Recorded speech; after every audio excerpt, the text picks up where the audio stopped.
Okay, we got recording, we got audio, we got video. Here it comes. Thanks everybody for being here. It begins in 3, 2, 1. History took a different turn.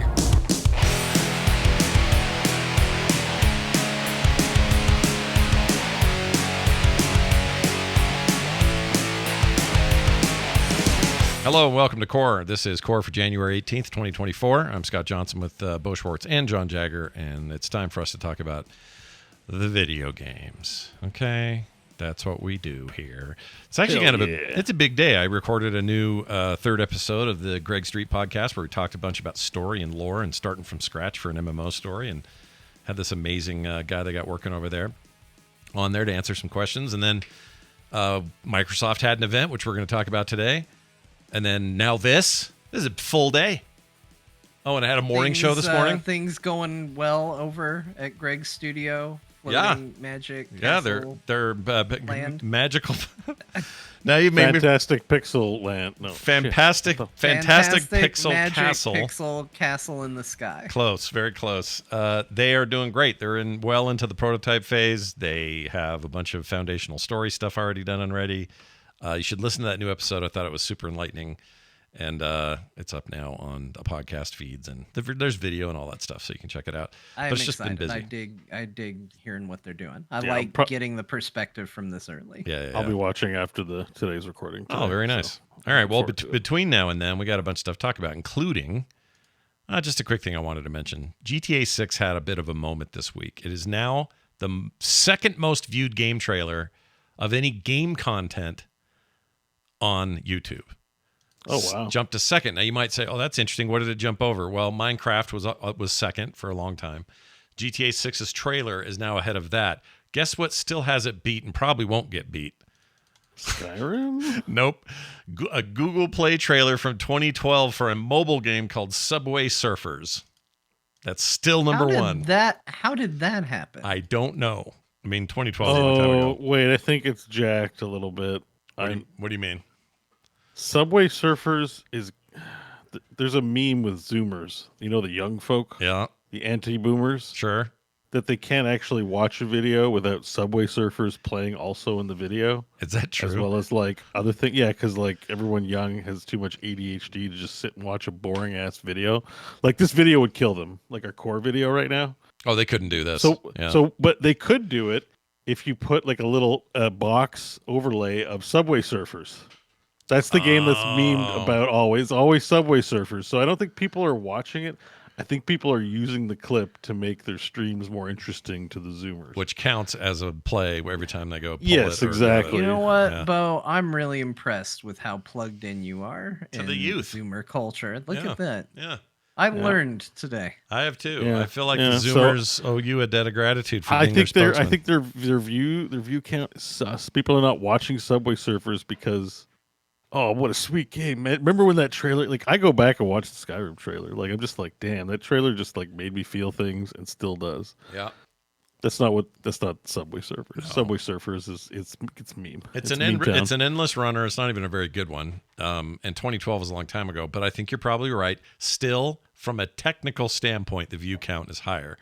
If you get into the weeds, you realize, well, the context is why it has so many views, and you're totally right about it.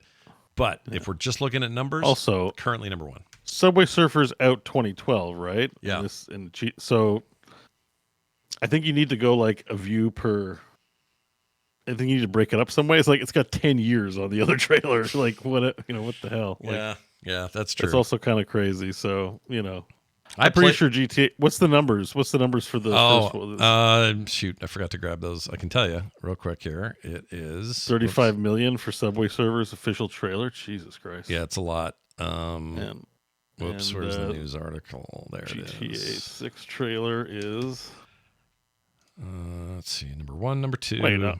Here 169 million. Wait, that can't be right. 100. Okay, here we go. Grand Theft Auto 6 trailer surpassed that of every other popular franchise on YouTube, which is Minecraft, with a whopping 168 million views. The trailer for Grand Theft Auto 6 has become the second most viewed trailer of all time behind the trailer for Subway Surfers, a mobile game. Let's see. Following the footsteps of the massive mobile success was Temple Run the year before. Since then, Subway Surfers has managed to maintain relevancy across mobile storefronts and its trailer has earned a whopping 361 million views on YouTube. So that's weird because I Googled it, or not, I searched it in YouTube, and it says Subway Surfers 35 million. It must be a different one, then. There must be another one in there. Here it is. I found it. It is. Yep, here it is from 11 years ago. 361 million. This is I'll send you the link. But yeah, I've played Subway Surfers. It's bad. It's a bad game. I don't like it. No, it's only the views are for a meme, so I feel like this should be disqualified. Yeah, they even turn comments off on this thing. You'd have to with 361. Jeez, can you imagine the comments? Oh my gosh. But yeah, your next closest thing is the Grand Theft Auto trailer at 169 million. So there's a big leap between those two. Anyway, comments are turned off on this one. That's crazy. Yeah, hell yeah. I think even the Grand Theft Auto one has no comments now. Let me see. Nope, it has comments. It's up to the publisher. You decide. YouTube. I don't know. I would give it to Grand Theft Auto 6. I would disqualify Subway Surfers. I love it. Just forget those numbers. I think you make a good argument. You know? I mean, it's what, 2012, so 11 years. 12 years. 12-year trailer. Yep. There's more to the story than people just going back and clicking on this sweet trailer. This trailer is just, it's not good. Yeah, no. Like, even if the game is wildly successful, made a ton of money, like nobody. We've been covering gaming content for years. Nobody's like, you know what I miss, man? Subway Surfers. You know, like no one talks about it ever. Like, it's a joke, the fact that has these views. Well, like, maybe they hit their 360 million in the first year, and the other million came over 12 years of time. Do you know what I mean? Or 11 years. So maybe it's one of those deals where long tail, big burst up front. I don't know. Also, I don't really know, but you know how mobile games operate, right? Yeah. If you play for free, you get sent ads in order to be able to continue playing. So it's possible there's some embedding shenanigans going on with a game like Subway Surfers versus, no one's embedding GTA 6 trailers in your mobile game, right? That's so good I don't know. Good point. It's possible. Yeah. It's pulling the VOD from YouTube in some way. It'd be a little weird since it's wide format and not tall like the game, but I don't know. I just know there's shenanigans. I can't prove it, but my gut is this is shenanigans. It should be disqualified. Detective Schwartz has just made a call here. Games detective. Oh, we should have a little theme for that or something and go games detective. As soon as I said it, I'm like, there's like an idea here. I'm the games detective. Yeah, and we take like stuff in the games business that seems a little far-fetched or we don't have good proof of or somebody we think made it up, and we let BEAU do a little, I'll get like a Dixon Hill costume. Only if we can play the Unsolved Mysteries theme behind it. Okay, I'm in. You know me, I'm happy to pull that clip. Let's do it. I want more of a big band vibe, not Unsolved Mysteries is cool. I thought you were doing X-Files. How about this No, right here? no, we that's play X-Files when I really have a tinfoil stupid hat. idea. Yeah. How about this? No, play Unsolved Mysteries. Oh, this won't work? That's all we want to hear. Darn The it. dame came in complaining about Mario. Yeah. But this is There's still no way too happy. Mario is that popular. Yeah, there's no way Mario's the most popular platformer of all time, and then BEAU has to go to investigate and find out. Her name was Peach. She walked in that day. She wore a lot of pink, see? Yeah, is what you'd say. Yeah. Anyway, there's that. That's fun. Here's our big story, though, today. Microsoft Developer Direct happened today, and I'm actually looking forward to... There's some Sony stuff coming up. We got another Nintendo Direct coming up. I'm looking forward to covering more of these as they happen. I really wanted to do a live view of it today, but I got busy with the Greg stuff and didn't have time. They scheduled it, unfortunately, I think, on the timing, for me anyway. But we learned a little bit about 5 specific dev teams and the games they're working on, specifically single games they're working on. They may have multiple projects. I don't know. But games, well, we know they do because Obsidian has definitely got more than one game in the works. But they talked about Obsidian Entertainment's Avowed, which I was very excited to see. Ninja Theory's Senua's Saga, Hellblade II. We've seen a little of that here and there. Didn't expect this, but Square-Enix showed off Visions of Mana. Might be the one on the list I'm most excited about. We'll talk about that in a minute. Oh, interesting. Yeah. Oxide is working on Aura History Untold, which looks like a very cool Civ-like made by Oxide, or a bunch of ex-Civ people who started a new studio. So that looks really interesting. And then MachineGames, with known for the newer Wolfenstein games, however you choose to say it. They're making that Indiana Jones and the Great Circle game for Bethesda. And let's talk about each one of these real quick here. The Obsidian Entertainment Avowed game is probably, of this list, at least tied with Visions of Mana, if not slightly eking it out for me, because I really like Obsidian Entertainment. They've yet to make a game I didn't like. And Avowed looks like their stab at kind of, not Skyrim, but a first-person action-oriented deep RPG. The Skyrim comparisons are going to be hard not to make, and of course, no, I think that's what it looks like. They've Obsidian. A lot of people know them from kind of doing the one-off sequels to things like that was their bread and butter for a time. Like, hey, we have Knights of the Old Republic. Someone's doing a sequel. It's Obsidian. Hey, here's Fallout 3. Someone's doing a sequel. Well, that's Obsidian. Like, they did Dungeon Siege 3 too as well. They have a long pedigree of being, and here's who's going to be handling the sequel. And now they're kind of they're getting more and more time and attention to kind of make their own thing. One thing they've never done, like I said, they did Fallout New Vegas, which was the follow-up to Fallout 3. Now kind of following the Bethesda formula again in terms of like an Elder Scrolls title. We got this, and I thought the world and the art and the way the game looked in general was very, very good. I still think the combat looks bad. I don't think it looks bad. I just think it looks unremarkable without me. I need to play it to say. That's what it comes down to. Like, I am only commenting visually, but from what I've seen of the combat, it looks very unimpactful. It looks like a swing your sword at a thing and it goes, oh. And you're like, oh, I guess I hit it. I don't think the combat looks good. Now, this was a similar issue with one of their other games. I'm trying to remember the name. What was their space game? Outer Worlds. Outer Worlds. Love that game. So you were doing a melee build in Outer Worlds. Love that game. It had the same kind of combat issues. It didn't really feel. It felt a lot of times like you were just swinging your weapon at something, and it didn't really resonate. It wasn't as big of a problem because guns were more prevalent in that world. Yeah. But it was definitely noticeable there as well. And I love Outer Worlds. So whether or not this holds the game back, I don't know. We're gonna have to see. But based on the trailer, I thought everything about the game looked pretty good, except I do have some concerns about how the combat and gameplay work. My very first thought was, John will be happy about how brightly colored this place is. It is colorful. I love it's got color. Yeah. I was shocked. I was like, wait a minute. Yeah. You're not used to that in these things. He's describing a barren wasteland, and then he wants the color of where it's not barren wasteland to pop. What? Yeah. We're not going to just go muted browns across the whole thing because we're edgy. Yeah. Amazing. And the people, there's like a bunch of shark people or something. The characterizations are different than just regular old fantasy tropes, I thought. It wasn't like orcs and elves and stuff. They're like weird combos of things. This guy's got way too many teeth in this video right here. And I'm into it. I'm into whatever he's selling. Bo, thoughts, feelings, impact on you at all here?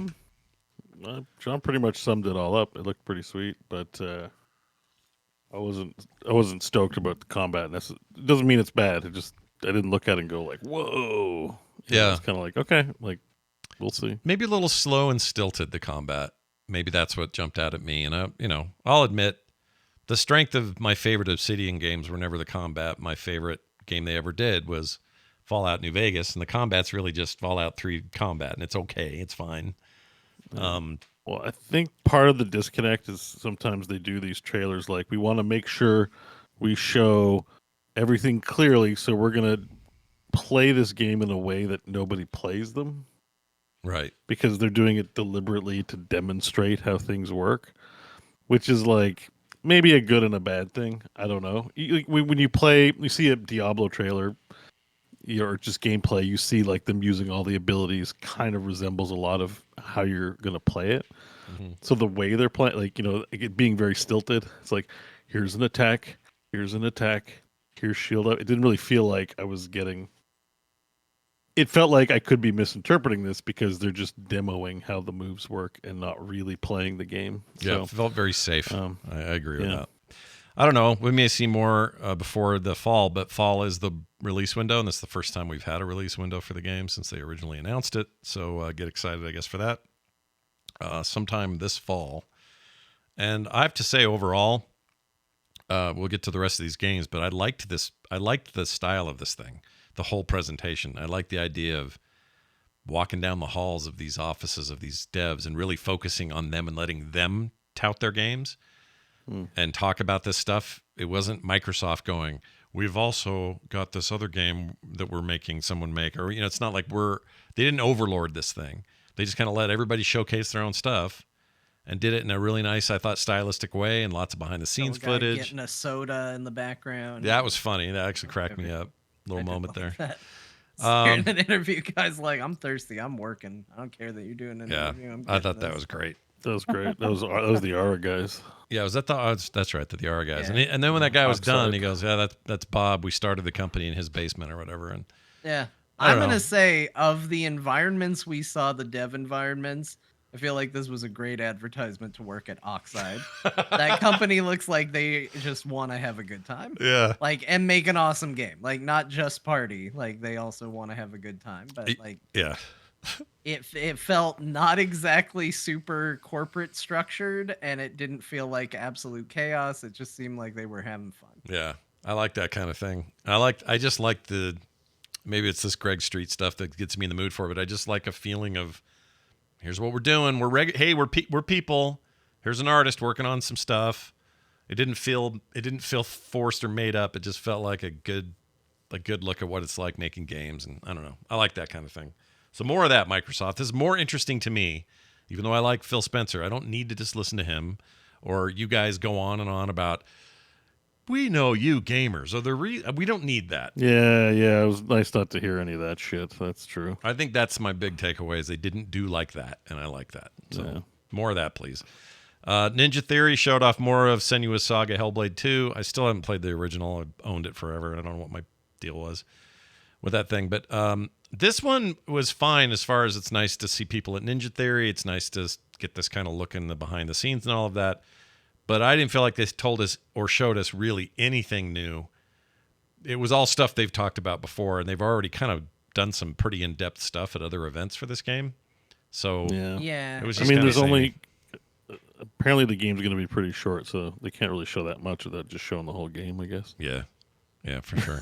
That's a good point, right? Like, Yeah, and they even said it in the trailer. Like, you're in this presentation, they're going for less like hours in the game, more quality per hour, I guess is the deal. yeah, something like that, So, which is interesting. But hearing that the girl that does the performance capture for her, I think she's amazing. So it's always fun to hear what she has to say. But we've had that before, showing off the engine and how insane these visuals are. We've had that before.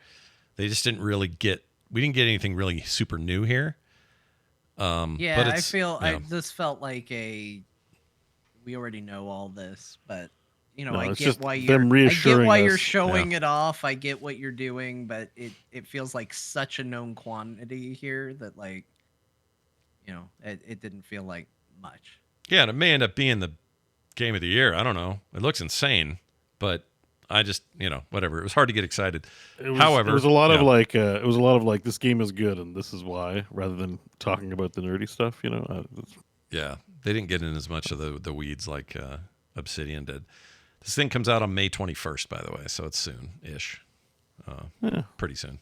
Well, it's probably going to be. This is a Game Pass deal too, right? So it's Yeah, another Game a lot Pass. of people are probably going to get a chance to play this and have some fun with it. If the rumors are true that Microsoft's working out deals to publish on Nintendo and Sony platforms, you may get to play this on your PS5 as well.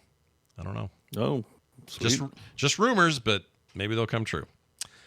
This one is a weird one because I shouldn't be the one liking this. but I really like the Mana series, the 16-bit games, and I played the remake recently. It was on PlayStation Network's PlayStation Plus. What was it called?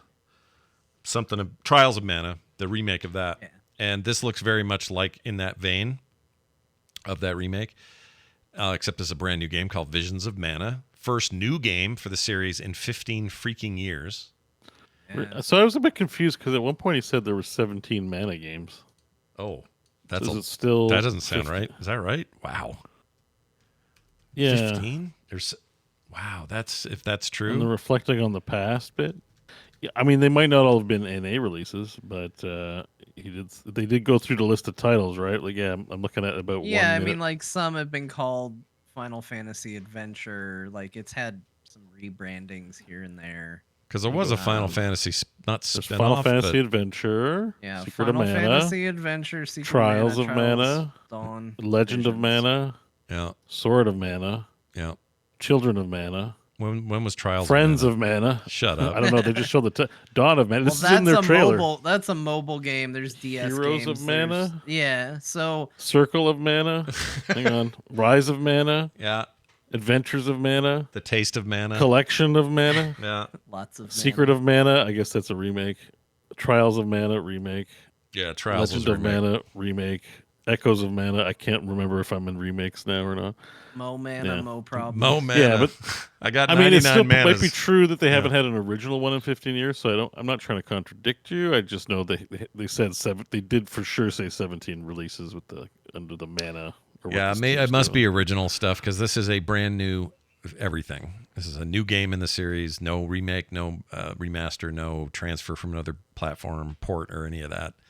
Yeah, I mean, like you can go off of. I'm looking at just the Mana series, the Wikipedia, and it does seem to differentiate. I don't know how much they do versus what Wikipedia is showing, but they do show main series versus spin-offs. So Gotcha. in the main series, the last game was Dawn of Mana, December 21st, 2006. Jeez. Okay. Wow. And then there are spin-offs and spin-offs and phone games, certainly like Echoes of Mana, April 27th of 2022, which Yeah, was I an mean- Android iOS game. Yeah, So yeah. I think that might be where it gets a little muddied is once you start looking at spin-offs and stuff. I just would like to report that in the YouTube comments for this, Dat Scourge says this looks bussin'.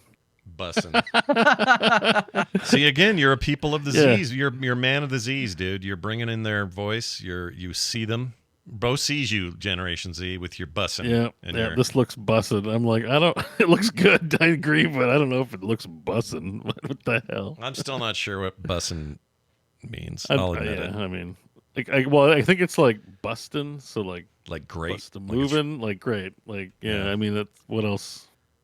I mean, it's no different than me saying this looks badass, right? This looks bussin'. It Guess, means it looks let's good. go to the Urban Dictionary here. Yeah, don't go Bussin'. 3 definitions down. Just do the first one because the third one What down's would always something. what you would gross. say if something was really good? I Okay. didn't know your mama could cook this good. Yeah, her food be bussin'. Yeah, I hate it. I hate it. I don't like hearing it at all. Whatever. Every generation has this stuff. I get it. We did. I will say.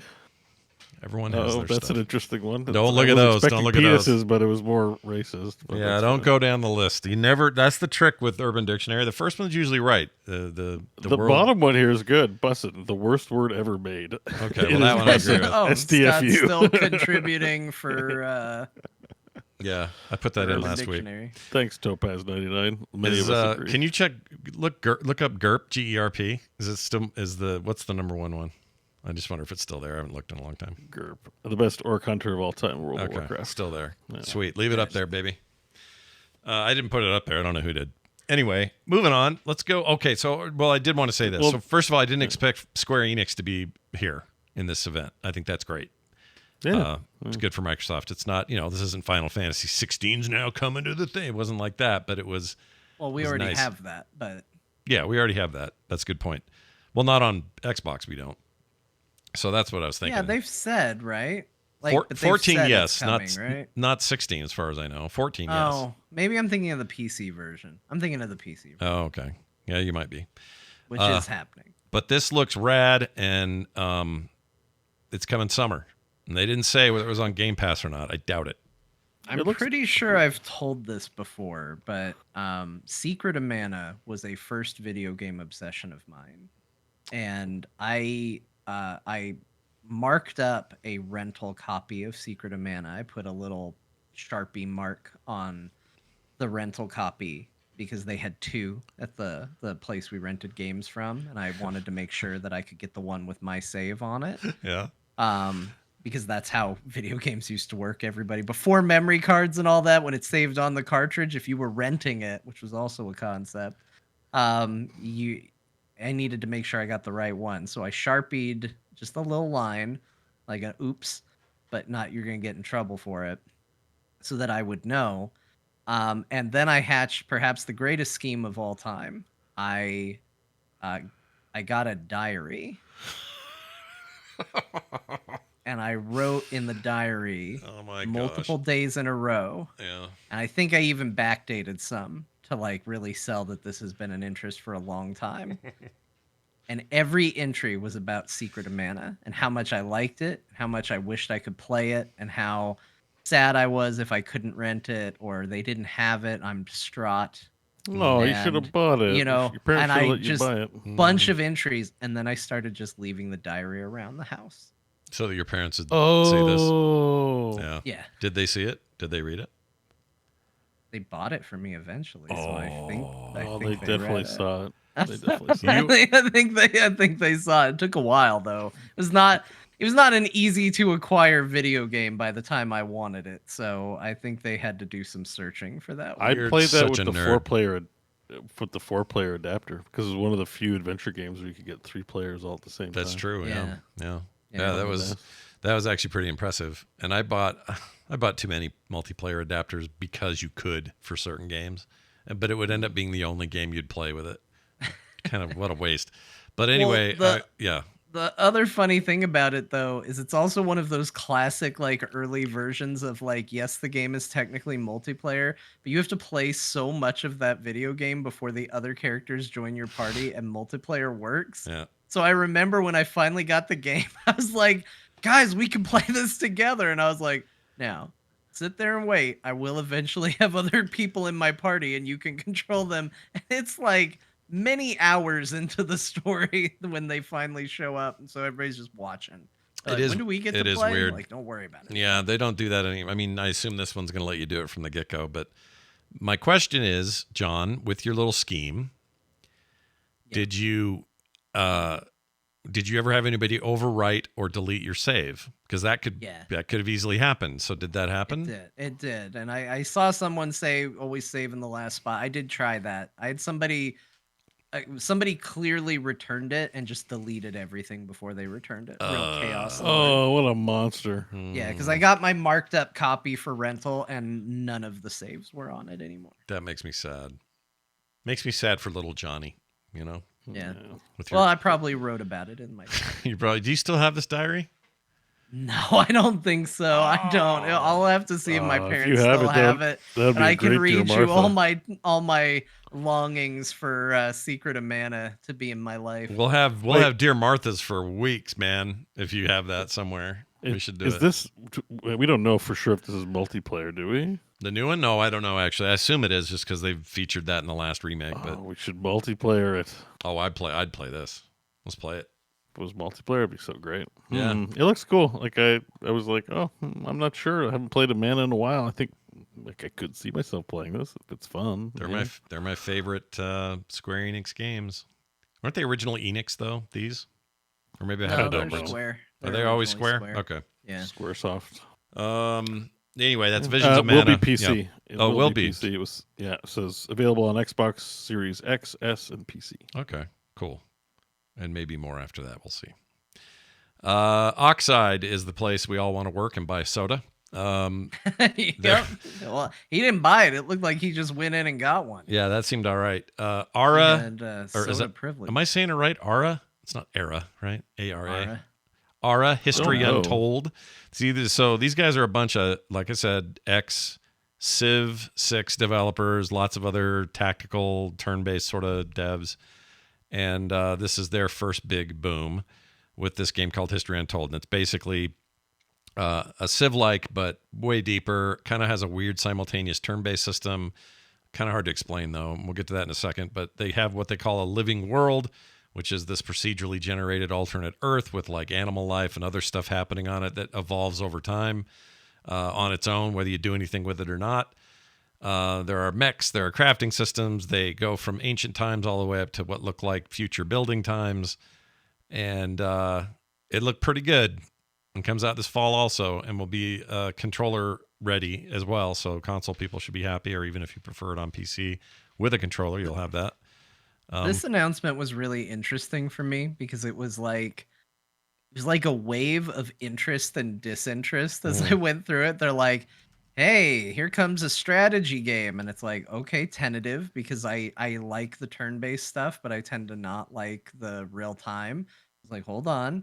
And they start showing it, and I'm like, oh, it looks cool. And they start talking about the living world, and I'm like, all right, great, I'm in. And then they go, we have a crafting system. And I went, I'm out. Yeah, you don't care about that. I gotta play a game with a gosh dang crafting system. Yeah, and then they won't go be that bad. And then they go simultaneous turn-based system, and I was like, that's a neat idea. That's awesome. I'm back in. And then they showed, they were like, there was a real problem with random cougars just eating villagers, but we've toned that down. And I went, sounds like something you should have gotten rid of. That sounds awful. I'm back out. And then I was like, oh, but remember there's mechs in it. And I'm like, oh, that's good. I'm back in again. I think this looks really neat. I think this looks great. I think ultimately this is going to be one I play. I feel like there's very few sim games I play deep, like through it, but I Have you love played playing Civ? so many of them. Oh yeah, Oh, yeah, you I played a love- ton I of love the Civ. Civ games. 5 yeah. and 6. I know yeah. Scott has. I even remember Scott got me into Civ on the final score even before I ever played it. Oh, really? Oh, I think it wow. was like 5 was my first one. And I remember you didn't know me then. I was just No. listening to the final score, and you were like, blah, blah, blah, civilization. It's so good, so Yeah. good, so good, so good. That would have been I'm like, Civ all right. 5 at the time, I think. Right? Yeah. And, you were right. I bought it and played it a ton. Yeah, Civ's great. Civ 6 continues to be great. I do kind of like the idea of a let's stir it up a little. Let's do something a little different. There've been some attempts to do that. They have kind of not, I won't say outright failed, but some of them haven't worked out great. This seems like I think people have their preferences too. When you have so many Civ entries, and like 2 did this great, but 4 sucked because it didn't have the thing 2 had, and 6 kind of barely had. Or you get into the real weeds about which one's the best one. I'm like, Yeah, no, you're right. you know. This looks like it has some stuff though, and then to know that these are even Civ 6 people who've been fresh off the genre. I don't know. That makes me think this could be special. So I love the way it looks, like the game world looks, and showing like different seasons and stuff like that is really compelling to me. Yeah. As somebody that just immediately gets all giggly when you add snow to something that's familiar, it's like, well, but it's snowed. I'm like, oh, it's magic. Like seeing that in the map, like a map level, I'm like, oh, that's cool. What an incredible thing. Yeah. It also seems like it's getting away from hex based. It looks like it's a little more dynamic than just a hex grid. Like, Yeah. Hard to say how exactly, because it looks like there's still a view where you're getting sectioned off in a way, but it's definitely not normal hex. Well, if they're doing simultaneous movement, maybe they don't need the hexes as much. Like if you're not going to be locked to a hex on a turn-based thing, maybe they find they can do more freely, as far as movement and whatnot. Yeah, I don't know. I'm curious about play it more like a 40K tabletop game where it's a distance thing and not hex thing. Because when you watch people play 40K, they pull out tape measures and other measuring devices. Yeah. They're like, well, I can go 4 inches that way, or I can go 100 inches that way, or whatever. Maybe this is like that with some sort of virtual movement stuff or where can you build thing that just gets rid of the hex and says, well, instead, you can move this far, whatever those units are. I don't know if you call those action points or what in this, but it looks neat. Looks real good. Yeah. So I always get concerned with strategy games though. Like the just one more turn has been a real issue in my life. There have been multiple call outs of work and probably school that was caused by my illness was that I didn't go to bed because I didn't stop playing Civ. Yeah. That's an illness. That's a legit illness. Sure. You know. It's a mental illness, but sure. Yeah, exactly. Bad decision It's just making. like, I can't sorry. come to work today. I'm suffering from bad decision making. Yeah. My dopamine levels are low, and I need George Washington to beat these Aztecs. So I'll see you tomorrow. work wants you to be there all the damn time. They'll live. They can. It's true. That's like, true. yeah, I just remember you have to be there that 250 days a year. You know, it's just like, it wasn't heaven even forbid that I take 2 days off because I played a video game. the issue is that it wasn't even that long ago. Like, I think it's the current version of Civ. Yeah. I think there was a night where I was playing it, and the thing that snapped me out of like, oh, I got to do something was my morning alarm. Oh my gosh, And I dude. went, oh, jeez. I'm supposed to be at work in an hour. That is the alarm to wake up. I haven't gone to bed yet. That's a nightmare. Well, I guess I'm calling in sick. Yeah. We're not going to try and power through this one. I did that for Dreamcast launch day. I had a sick day for that. Like a weirdo. It's like, what's the matter? Oh, I just don't, I just not feeling, I don't know what it is. It's just, just not feeling I great. caught the Shenmue. Yeah. Meanwhile, I Shenmue got a virus. bad case of the Shenmue. It wasn't a launch game though, so they would have caught me. But and also thought it was the most boring video game I ever played. Come at me, Shenmue fans. I know you love your series. I get it. That's great. Shenmue 1 and I tried 2 bored me to tears. Couldn't play those games. Go play Yakuza. Yeah, Yakuza. Like I've said this before too. I think that Yakuza is the natural evolution of what Sega started with Shenmue in terms of an open world, third person, blah blah blah. Like it's really innovative for what it was, but it was boring as shit. Yakuza is not. So, Shenmue. If Shenmue was as fun as Yakuza games, I'd be all over. Let's get 4 and 5 out, 6. Start working on 7. But they don't do that. Sector 7 in the chat. I have to call this out. Says now he will get 2 nasty emails. Yeah. It's fine. I don't want to. I don't want to make it sound like if people like Shenmue, and there are plenty of people that do, I'm stoked for you. For me, they were just really too slow and methodic. It was like walking through mud. I couldn't do it. Yeah. Anyway, final game in today's announcement. That's the other thing I liked about the event today was it was nice and short. They didn't spend too much time pontificating. And that was MachineGames with the long-awaited, or hopefully long-awaited details on Indiana Jones and the Great Circle. It's actually the first time we've gotten the full title. Indiana Jones and the Great Circle. Let's see. It's first person. I just want to point something out before we get in the weeds on the game. Go. Let me talk about something that is not connected to the game at all. Go for it. My favorite detail about this announcement was that while they're talking about the rich history of Indiana Jones, they go, it starts with Raiders of the Lost Ark. And they put up the logo for Raiders of the Lost Ark. And then they kept talking about and over all of his many adventures. And then the logo changes to the Temple of Doom logo. And then the logo changes to Raiders of the Lost Ark, or I'm sorry, The Last Crusade. And I was gearing up to be sad.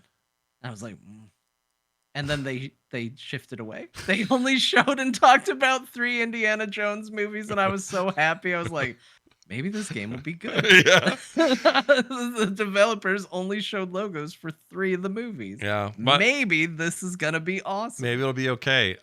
You know what really impressed me? I shouldn't be that impressed because he's really good at imitations. People just don't hear him that often. But Troy Baker is playing Indiana Jones, and he does a killer Harrison Ford impression. It's really good. It's really good, like legitimately good.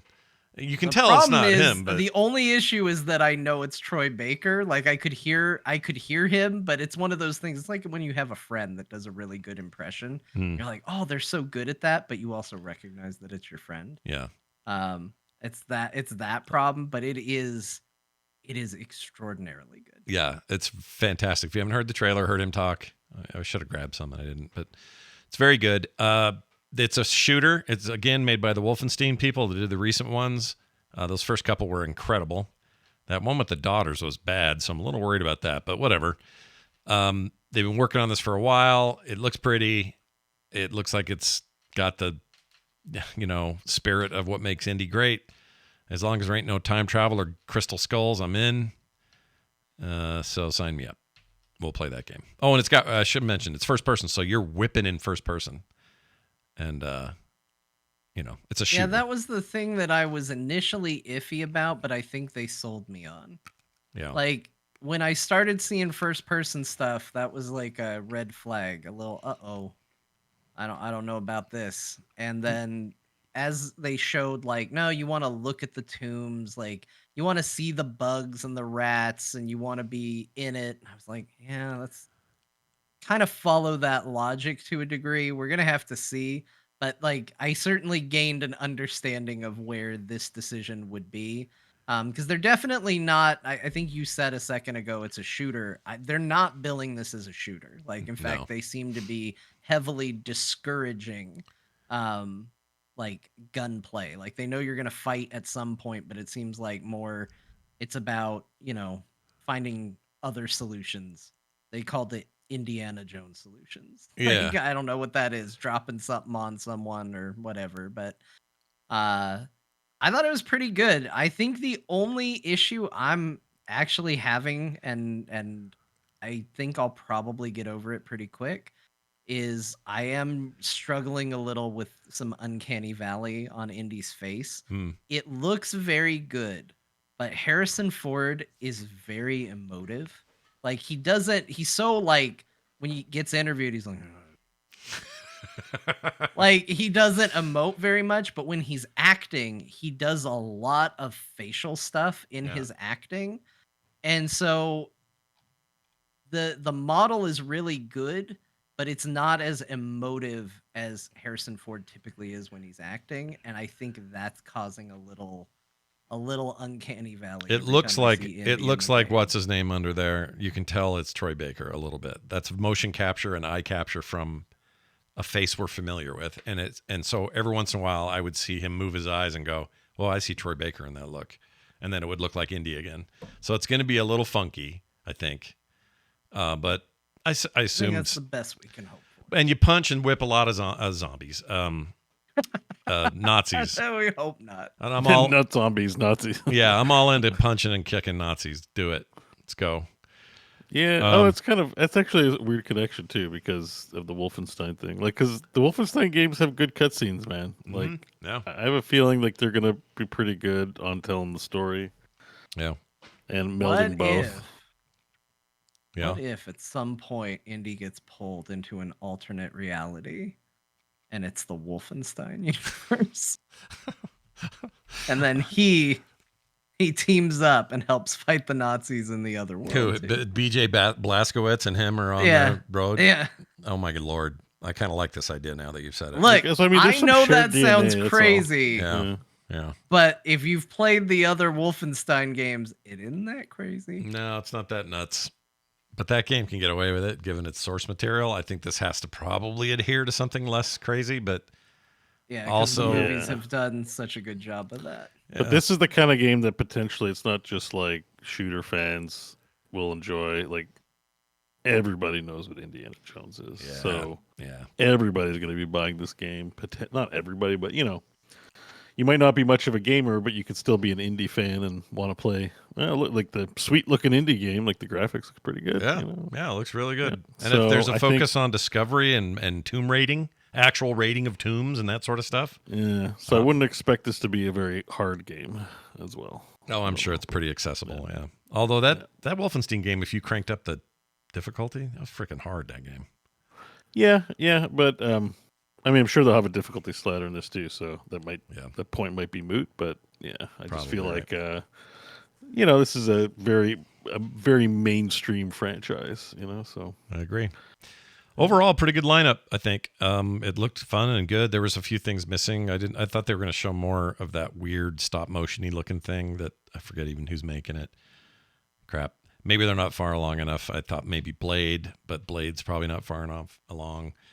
Everything they talked about is supposed to come out this year. Doesn't mean it will, but at least it seemed to have eyes towards this year releases. Yeah. So maybe that is a part of it. Maybe they're just trying to focus on this year. Yeah, probably. Maybe later this year they do more of these that are geared for the following quarters or something. I don't know. But it looked good. So I'd say overall, thumbs up. I can't wait for some of these, actually. And in the case of Sony and Nintendo, they've got some things coming up as well. Nintendo, let me say this to anyone listening from Nintendo corporate. Here's my only condition. I will buy a second iteration of the Switch, which is supposed to be announced soon, only if you guys call it the Super Nintendo Switch. That's the only way I do it. Well, I mean, if you don't maybe call it'll be it, really good. It'll be called Nintendo Cowabunga. They can't do something. I don't even want Switch 2. I want Nintendo Super. We have the Nintendo Switch. I want the Super Nintendo Switch. That's what I want. Okay? I don't think that's a lot to ask. I just want the store to work well, please. I'd like my account this time to carry forward and some of my games carry forward. How about that? That'd be nice. But whatever else you're gonna do. Yes, they have to do that, man. This time they can't get away with it this time. They can't do it again, right? They can't. They can't. They've got a store. They got a proper ass store now. I know. Everybody says they can't, then they keep doing it. Yeah. Well, I don't know how they can now though. They can, but They given can that, until people stop. yeah. Like Xbox, that Microsoft's not going to be able to get away with it with the even the PC environment store. Epic's not going to get away with it. Steam's not going to do it. No, PlayStation kind of flirts with it a little bit. They flirt, but they mostly. I mean, your account carries forward. I've been using my PSN but sometimes account forever. they charge you to carry the game forward. Well, the games, my yes. understanding. Yeah. The games, yes. But, But like, the account stuff, though, that's not hard anymore. That should be just standard. If they are all your Switch purchases are only for your Switch, and on the Super Nintendo Switch you got to rebuy everything, we got to keep them after school, right? we have to sit down and have a talk with them. I lost such a massive library of Nintendo 3DS games because I was told that you could recover your games from your account. Oh shit! I was not told that you needed to still have the other DS before you did it. Oh, I got rid of it, and I didn't have access to it anymore. And they were like, "Oh, but if you want your games, you got to have your other DS." I was like, "In what universe is this how this is done?" Never. It should never be. Now the good news is the current Switch does do that on the account level, but you still have to say, "Well, that's no longer my main Switch. Here's my new Switch," and it's a huge pain in the ass. But at least that's possible if you bought another Switch during the same generation. Whether they do that for the next jump or if they don't do that, then we're going to riot in the damn streets. That's stupid. Oh, well, everybody's going to just buy the games again, and Nintendo's going to go, well, I guess we could do that again. That's the other thing. We'll see. You want to know when they stop? It's when they stop actually getting away with it. But every time a new Nintendo console comes out, the best-selling consoles of all time, everybody's bought it in record droves. Yeah. And you know what? The re-upload of that classic video game is #1 on the shop, #1 bestseller. Yeah. Everybody bought it again for some reason. Well, then here's my friend code. I'm all set to go. Let's go. Let's rock. Friend codes, the future. Anyway, there you go. That's all that stuff. And we're going to talk about the games we played. That's what we're going to do now. So we didn't do any shared stuff. We were supposed to play on Tuesday, but the schedule just got all whacked. I had to switch stuff around. Ended up, it was mostly my fault. But yeah, I couldn't make the Wednesday because I blocked it off for couch shopping. Yeah. And, the couch shopping got canceled. I was going to ask how the couch thing went. You didn't get one? Yeah, well, I was going to message, but anyways, we're going on Saturday morning now. So I was like, that's great. What are you looking for? My mom said she felt bad. And I was like, well, it's this whole thing. I'm like, we postponed it anyways. Like, whatever. Yeah, it's just a write-off at this point. Like, what are you going to get? What are you aiming for? Some kind of IKEA deal or some kind of, what do you do? I don't know. Just something that doesn't fall apart. Like, man, couches. Yeah. They're either shit or they're great. And they're either really expensive. I can buy a bed for like under $1,000. It's a nice quality bed, but somehow you can't get a quality couch that isn't $2,000 or more. Like, I don't understand. What so special about sofas? Yeah, so the way you have to do that then, and that's why I like IKEA, because they're not the greatest couches, but I know I'm spending the kind of money that is way less than I would have to for a worse one.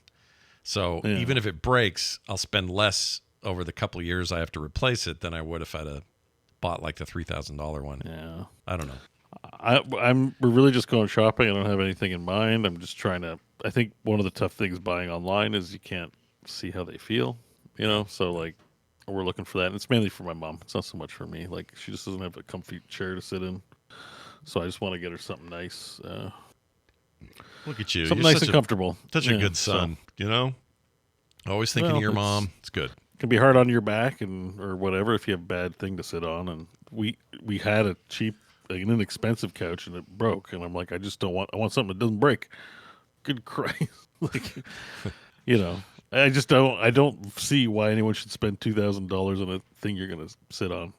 What is it, gold? Are we stuffing it with gold? Like why is it costing $2,000? What did the old one break from time, or what happened there? No, it was inexpensive. No, it's just shitty workmanship, like just piece of shit, basically. Just like the leg was flimsy, the side was coming off, it looked like it was stapled. I didn't have anything to do with that purchase. My mom picked it up, so not I'm criticizing her, but I was just like, you know, you buy something, it looks nice, they say it's quality construction, and then you have it for 6 months, and the thing starts falling apart, and it's just like, oh my god. Interesting. Like, how hard is it to make a couch, world? Yeah. I mean, I don't know. I've never made one. I've never made one either, so I don't know. But I do think they're overpriced. I will say that. All right, let's talk about. So we're doing that next Tuesday. We're getting back on the saddle. I don't know what we're playing yet.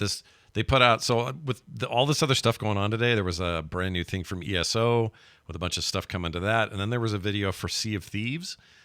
Dude, season 11 of Sea of Thieves looks like it might be time for us to play as a group. Like, holy shit. I didn't see the trailer. So much stuff. It was amazing. You got to watch that after the show. The trailer that they put out today for the changes in season 11 are massive.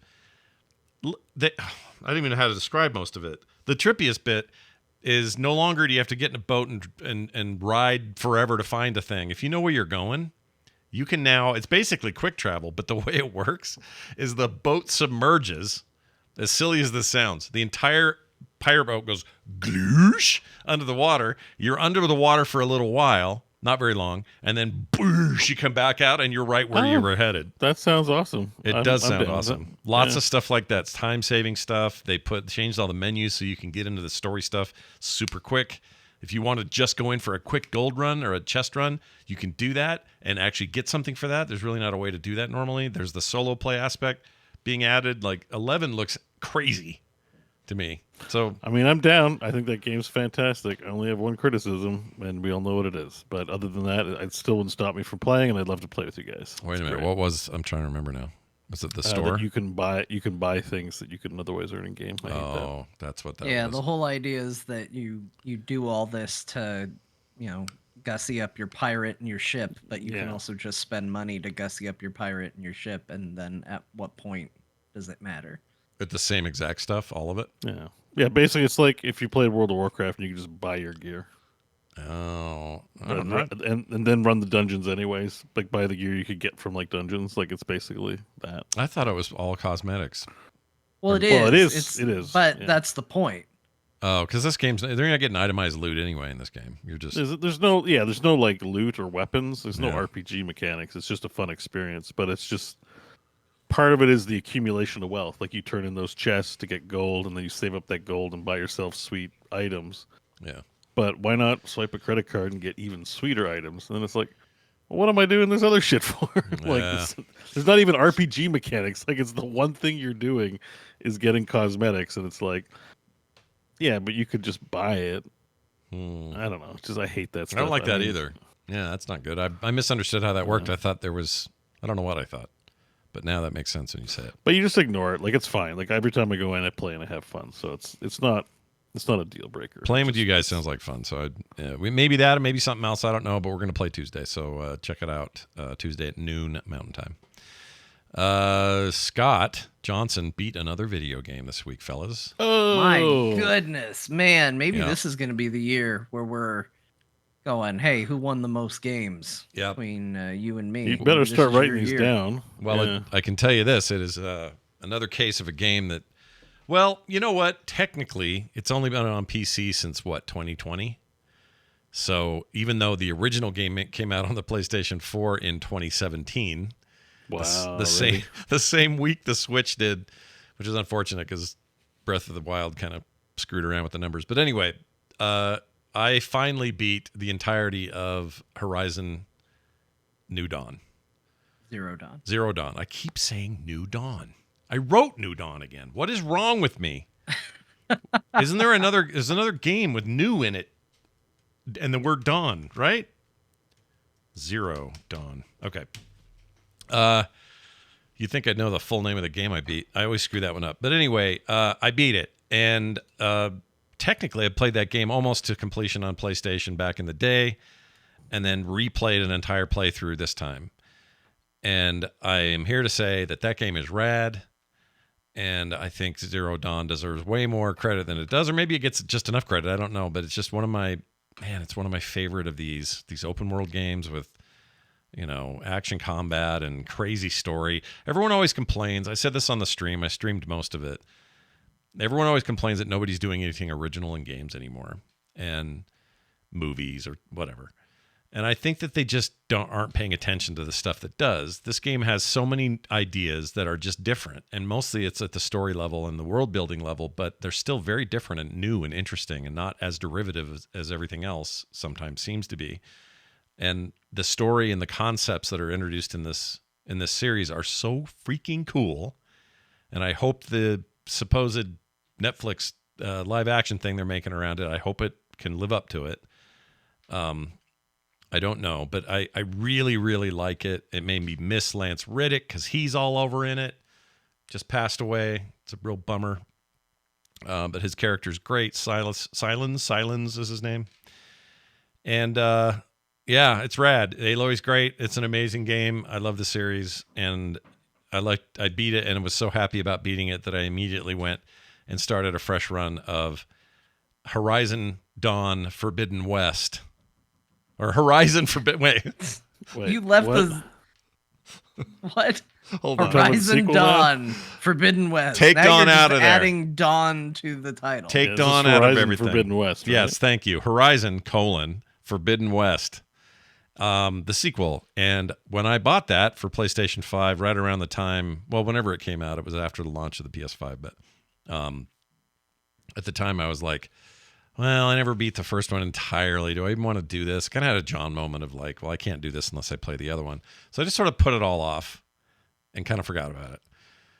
But I was so stoked at the end of this one. I was like, I'm getting right back in. So I started a fresh game, started cranking on it. That game is really good. In fact, it was awesome going from one straight to the other, because a lot of times you don't see this in your big sequels. You don't get to go... Or see the things that change almost immediately, or things that improved immediately. And I was like, oh, I love how they do it. The inventory's so much better in this, and the way you sell stuff to vendors so much better, and the way you do your fast travel is so much better, and it looks so much better. Like, you have all these like things that happen that you kind of gloss over when it's been a couple of years between the games. And in this case, I went straight to it, and it was just fun to see all those things right away. I think Forbidden West so far is rad. I'm now past where I was the first time I tried it when it first came out, and loving the story, loving the traversal, loving the taking down of these wicked cool creatures and machines. The machine wildlife stuff is still some of the most unique things in video games. I absolutely love it. Loving this playthrough. I'll probably keep streaming it too. So that's me. I'm really excited to hear your closing thoughts when you beat it in 2028. Yeah, I know, right? Yeah. So mark the calendar, everyone. It'll be the time, man. Yeah, give us another 4 years, and I'll get her done. But I don't know. I think I may push right through this. And I'd forgotten about how much of that game, the first game and a chunk of the second game, are set where I live. Like, straight up, they have leftover relics from Salt Lake City and Park City and Bryce Canyon and all these things that are in my home state. And they've recreated a lot of it really well. The beginning of Forbidden West has you riding through Monument Valley, which is one of the coolest, most alien things you'll ever see in the States. And it's right here in Utah. And it's those kinds of things. Delicate Arch, part of the Grand Canyon. There was also something else. Oh, Zion's National Park. They're all in here. And it's just fun to see that from a Finnish developer? Like, I don't know why they chose it here, but they did. Anyway, I'm having a ball, and Aloy's underrated as a character. She's awesome.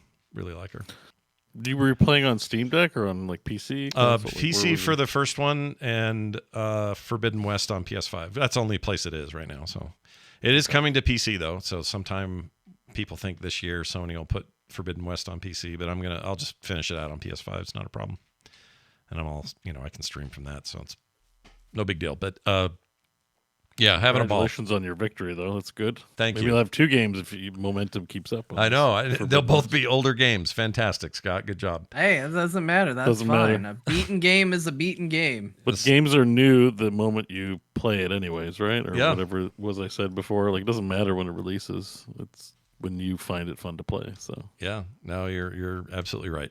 It's really good. And here's the great thing that happened to me since last week. I've been talking about Shapes with an S or Z with like a maniac. Okay, Shapes with an S. Shapes with an S.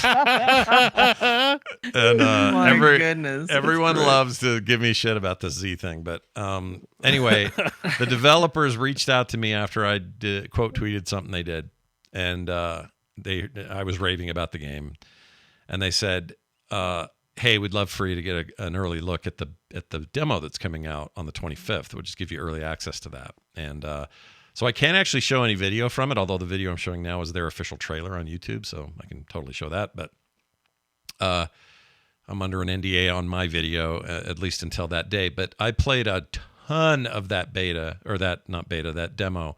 There is a lot in the demo, a ton of stuff in there. Not a small demo, lots of content.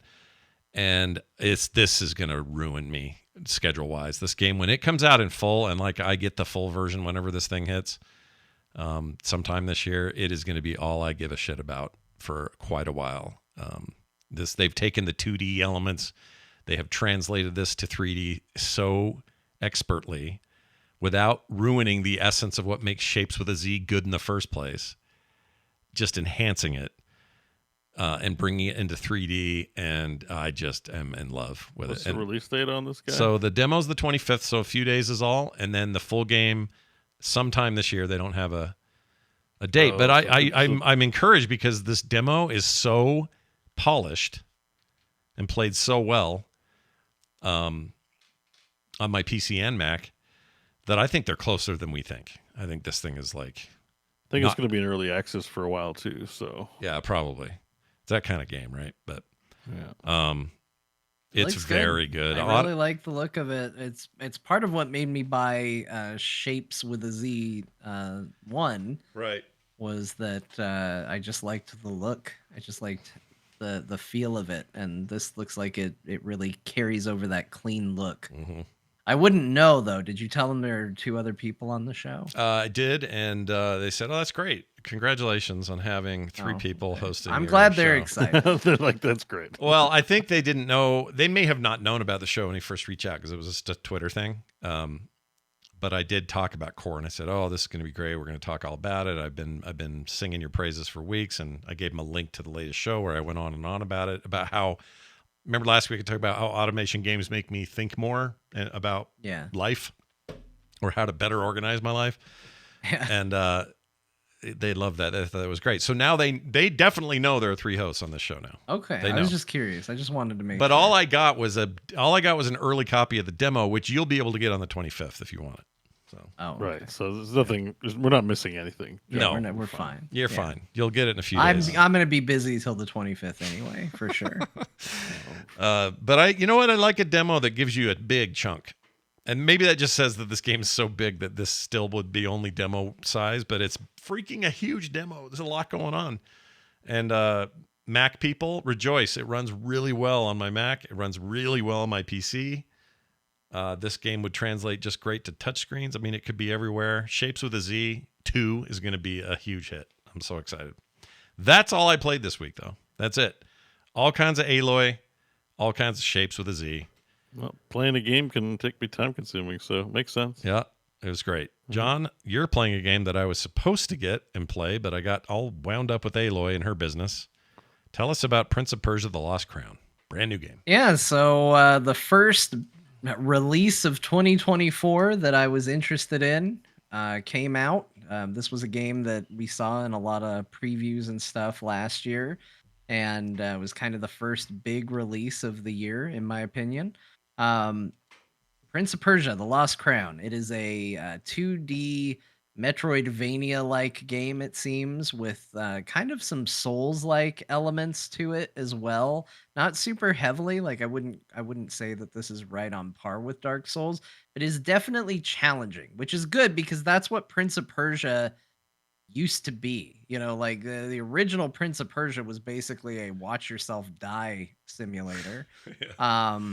And this game is not that. You can certainly fight and parry and do all sorts of stuff, but the challenge is definitely there. I died a couple times playing just about an hour and a half of the game.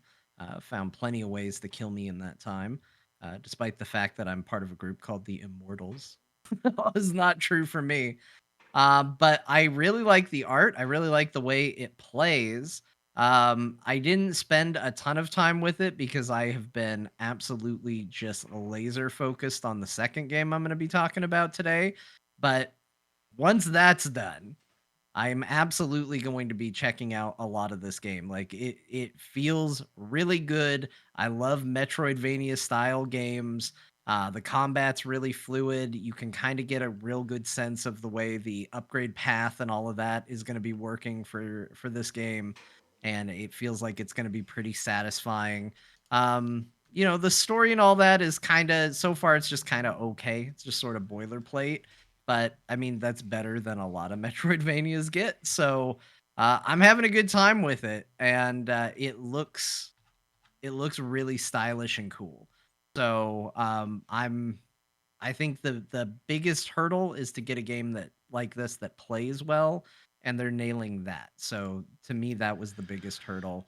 Um, it definitely feels punishing on so I'm playing on a slightly higher difficulty, where they say one of the reasons that this difficulty is higher is you have smaller windows for parries and whatnot, and you definitely feel it. Like, even within the first hour you're encountering some enemies that do weird staggers on their hits and things like that to make the combat more challenging and more than just a like, oh, you parry and I counterfest that sometimes these combat systems can feel like. So, Sure. really cool art, really interesting world to explore. I'm having a good time. I've heard one of the compliments I heard, it reminded me of BEAU because I know much he liked it, but I've heard people compare it very favorably to Metroid. What's the newest one where you run from the robot? Dread. Like a lot of people are like, oh, it's like that, but the Prince of Persia business. And then there are a few people who are like, well, if it's not Sands of Time 2, then I forget it. And I'm like, well, I'm not sure you're ever going to get those again. Those became Assassin's Creed, basically. That team moved on to that. I don't think those are ever going to be a thing again. But seeing it return to this and hear that it's a pretty good Metroidvania, reviews are all really solid. I think this is a long-awaited win for Ubisoft. It's been a bit, since they've had they're doing something. This is great. This was a great first outing. For the first new 2024 game that I played, I think you could do a lot worse than this. I'm having a great time with it. Yeah, the original Prince of Persia, which you mentioned, was hard and all that. I would argue that game, you could make the argument that game was the first Metroidvania before Metroid or Castlevania existed. It's very old. It predates all of that stuff, and nothing was quite like that until those games. The combat system is more hope you don't die. Right. It's it's evolved a lot, right? Lots have changed, but you can look at the lineage and go, oh yeah, Prince of Persia is important in games. Like if we never had Metroid, if we never had Castlevania, you might call those kinds of games, Prince of Persia likes or something. I don't know what you'd call them, but it's hard to say. But the original is so amazing, and I'm very happy to hear this because I think I'm going to grab this. Yeah, it's cool. I think if you like these types of games, this one seems like a very good one, a very competent one of those. I had a lot of people. It seemed, and I'm gonna talk about this just because while I was streaming it, it's a question that came up multiple times. And I'm even seeing some comments in our chat that suggest maybe this is a line that people are thinking, which was a lot of people seem to think, well, like, what's the value of this game? Is it worth? Because it's not full priced, but it is close. Like, I think there is a $70 version, and I think there's like a $50 version. Mm-hmm. And I never really like ascribing value to games because I think value is very hard to quantify. Like, it's very easy to tell some people like, oh yeah, it's just $50, but that's a lot of money to some people and that's not much to others. I would just say, like, watch some of the gameplay, look if it's a good game for you. Say, is this the type of game I like? Do I like Metroidvanias? Do I like this sort of thing? And then gauge your own value on it. Like, it is what it is. There's lots of games similar to this. You should be able to kind of discern if it's something that you like. Yeah. So awesome. I can't really say. Like, I'm not disappointed that I got it. I think it plays really well. I can't wait to get back to it. But you have to judge your own value. If you absolutely will not spend over $30 on a 2D game of all things, then don't do it. Like, yeah. I can't help you. Yeah, keep in mind it's your 2.5D, right? That's your standard here. So it plays 2D, it looks 3D, it looks pretty, it's modern, but it's old. I don't know. Looks like my gym. I'm gonna play it. Yeah. All right, let's move on to sorry, I lost my Yeah. place. Oh, the game you spent all your time in. The game I spent all my time on. So the thing that prevented me from playing too much of this, I am absolutely trying to get done with Yakuza Like a Dragon before Like a Dragon Infinite Wealth comes out. And I've had enough people tell me, John, you should really play Like a Dragon Gaiden, the man who erased his name, before you play Infinite Wealth 2. And the more I play of this, the more I think they're probably right. Now, I've heard that one's actually a pretty short experience overall by Yakuza standards. Like, it's a pretty quick game, so I still think I might be able to pull this off, maybe. I'm getting dangerously close to finishing Yakuza Like a Dragon, and all I'm going to say is, good God, every time I think this game has had its biggest set piece or its biggest plot reveal, it one-ups itself again and again and again. And I'm so glad that, like, there was a point where I was like, okay, I've kind of put the pieces together of what's going on. I feel like I understand everybody's ambitions, aspirations, why everybody did what they did. I think I've got a good grasp of this. And there was a part of me that was almost like, I could just look up a summary or something like that and just figure it out. And it just feels like every couple of hours something happens that just turns the whole story on its head. I just got to chapter 14, which chapter 13 ended with a fight against a proper fight against Sawashiro. Mm-hmm. And the cutscene and revelations that followed that fight, my mouth was just hanging open, and it was late, and I went into my bedroom and I saw my wife sound asleep, and I was like, should I wake her up to tell her what I've learned? Yeah. And then I genuinely sat there weighing it, and I was like, no, that's something a crazy person would do. And I went to bed and told her first thing in the morning instead, like a regular person. But I genuinely was so excited about it. I was like, yeah, this game is so crazy. It's so good. I did think about it. Yeah. The story is so good. The characters are so good. And one other thing I did while all of this was going on is I went through and because prior to this, I only really had experience playing Yakuza 0. And I had played a decent chunk of it, not the entire game. But that was all the experience I had had. And somewhere in the middle of this playthrough, I went, okay, I'm obviously not going to play Yakuza 0 through 6. What's the plot of those games? And I watched story summaries for every single one of those games. And I did it at the perfect moment story-wise, because man, did I start getting excited as it started tying into greater Yakuza lore and stuff like that. And I was like, oh my gosh, this game is so good. Like, some of that stuff is on stream. You can just see my mouth like turn into a mischievous grin, especially when one character in particular shows up. I was just so happy to see him. Yeah. And it's a good time. I couldn't be more excited for Infinite Wealth. Like, even though I have sunk a lot of hours on trying to get through this game, especially in time, I'm not done. Like, I'm ready to just keep playing in this universe with these characters. It is an incredible thing that this game has achieved. That's great.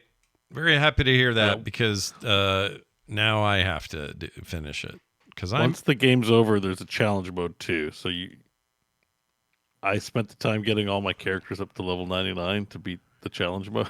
I don't know if you're going to want to do that. Did you ever do it? Did I you? don't You know might if wanna I'll be budget able some to do time. it, but like that's the thing is I am having to accept that I'm getting into this way too late. I waited too long. And so I am gonna have to kind of say goodbye to some of the things I want to do, that I have devoted some time to and stuff like that.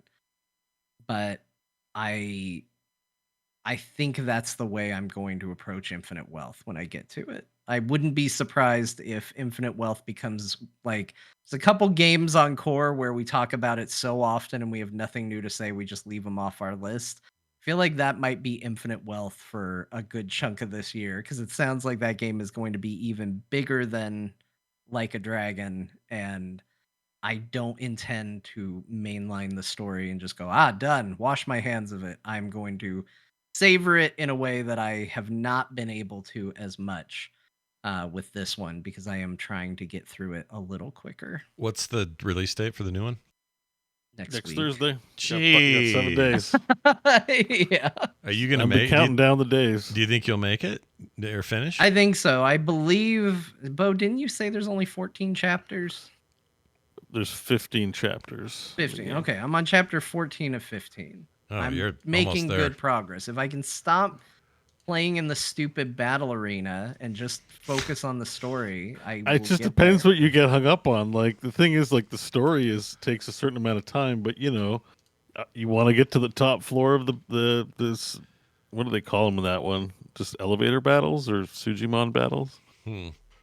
But there's just a battle arena. I don't know if they call it the Sujimon battles. I But know you get in the good new gear one you're from going to it. be able to battle Sujimon. Yeah, I think like that's the Pokemon. new one. Yeah. Oh my But there's also the Millennium Tower. It's not a new game. There's New Game Plus, but this is not New Game Plus. You can keep playing after you finish the game, because there's in every Yakuza game there's this like super high level top weirdo called Amon you got to fight, and this one's no different.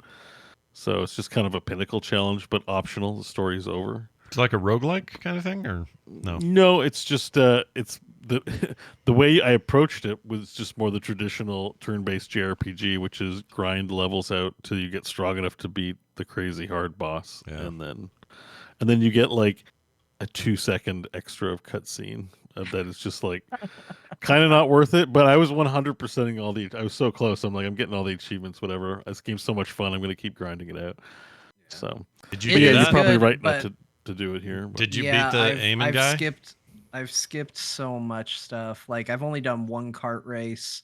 I do not have Mario the, Kart's awesome. I Mario do Kart's not so good in have this game. the secret character. There's a secret Dragon character Kart. in the game, who I did not unlock. Oh, because you didn't do the I business, haven't the done the real estate business business. management sim yet.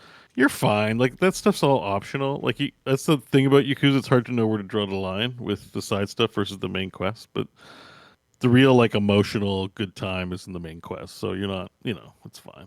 Yeah. Although I will say like they are on the ball for the side quests too. The side quests are very, very good. So did you meet the giant Roomba that like? Oh yeah, yeah. The whole joke is that it's issue sucking everyone off. The only issue I had was I went and did the sewer dungeon where you fight a giant Roomba. I did that before I did the quest where you fight the giant Roomba. So I kind of, when they were like, "Hey, we're gonna build a Roomba," I was like, "Is it gonna be like that giant boss Roomba?" And then it was. I feel like I kind of spoiled myself in that regard because it was like, "Oh, it's going crazy. It's sucking up everything." And I was like, "Yeah, I already fought one of these." But how much testing did you do? Did you pass a lot of tests at the school, the vocational I've school? only passed like 4 tests, I think. I could do more, but I've done 4 tests. I failed my first one, which I was like, oh, They you make can you do feel this. real bad when you fail too. It Yeah, sucks. yeah. He does a big dramatic flourish, and then he just like falls to the ground, a failure. That game does such a good job of walking that line of being absurd and then immediately going heart wrenching and stuff like that. I made the joke about telling my wife the first thing in the morning, the plot to it, but she had watched a little bit the night before. She was genuinely upset by the information I gave her. Oh wow. So as much as it's like a joke that like, oh, I couldn't wait to tell you about a video game, is she really going to care? It turns out she did, because just the little bit she's seen, she's gotten pretty invested in and was like, oh my gosh, that's heartbreaking. That's great though, that it has that effect. I think So that's cool. it's a good story. I mean, like Yakuza is a little bit, especially when you watch summaries of the story, it feels like it definitely echoes itself a lot. It's like, well, it's going to end on top of a tower. There's going to be a helicopter, and someone's going to probably take a bullet for somebody else. At least in the mainline games, seems to be a pretty common theme across the series. But it is a bit of a soap opera, but I'm so glad that video gaming has a soap opera, and it's so good. It's so entertaining and just nuts. I love it.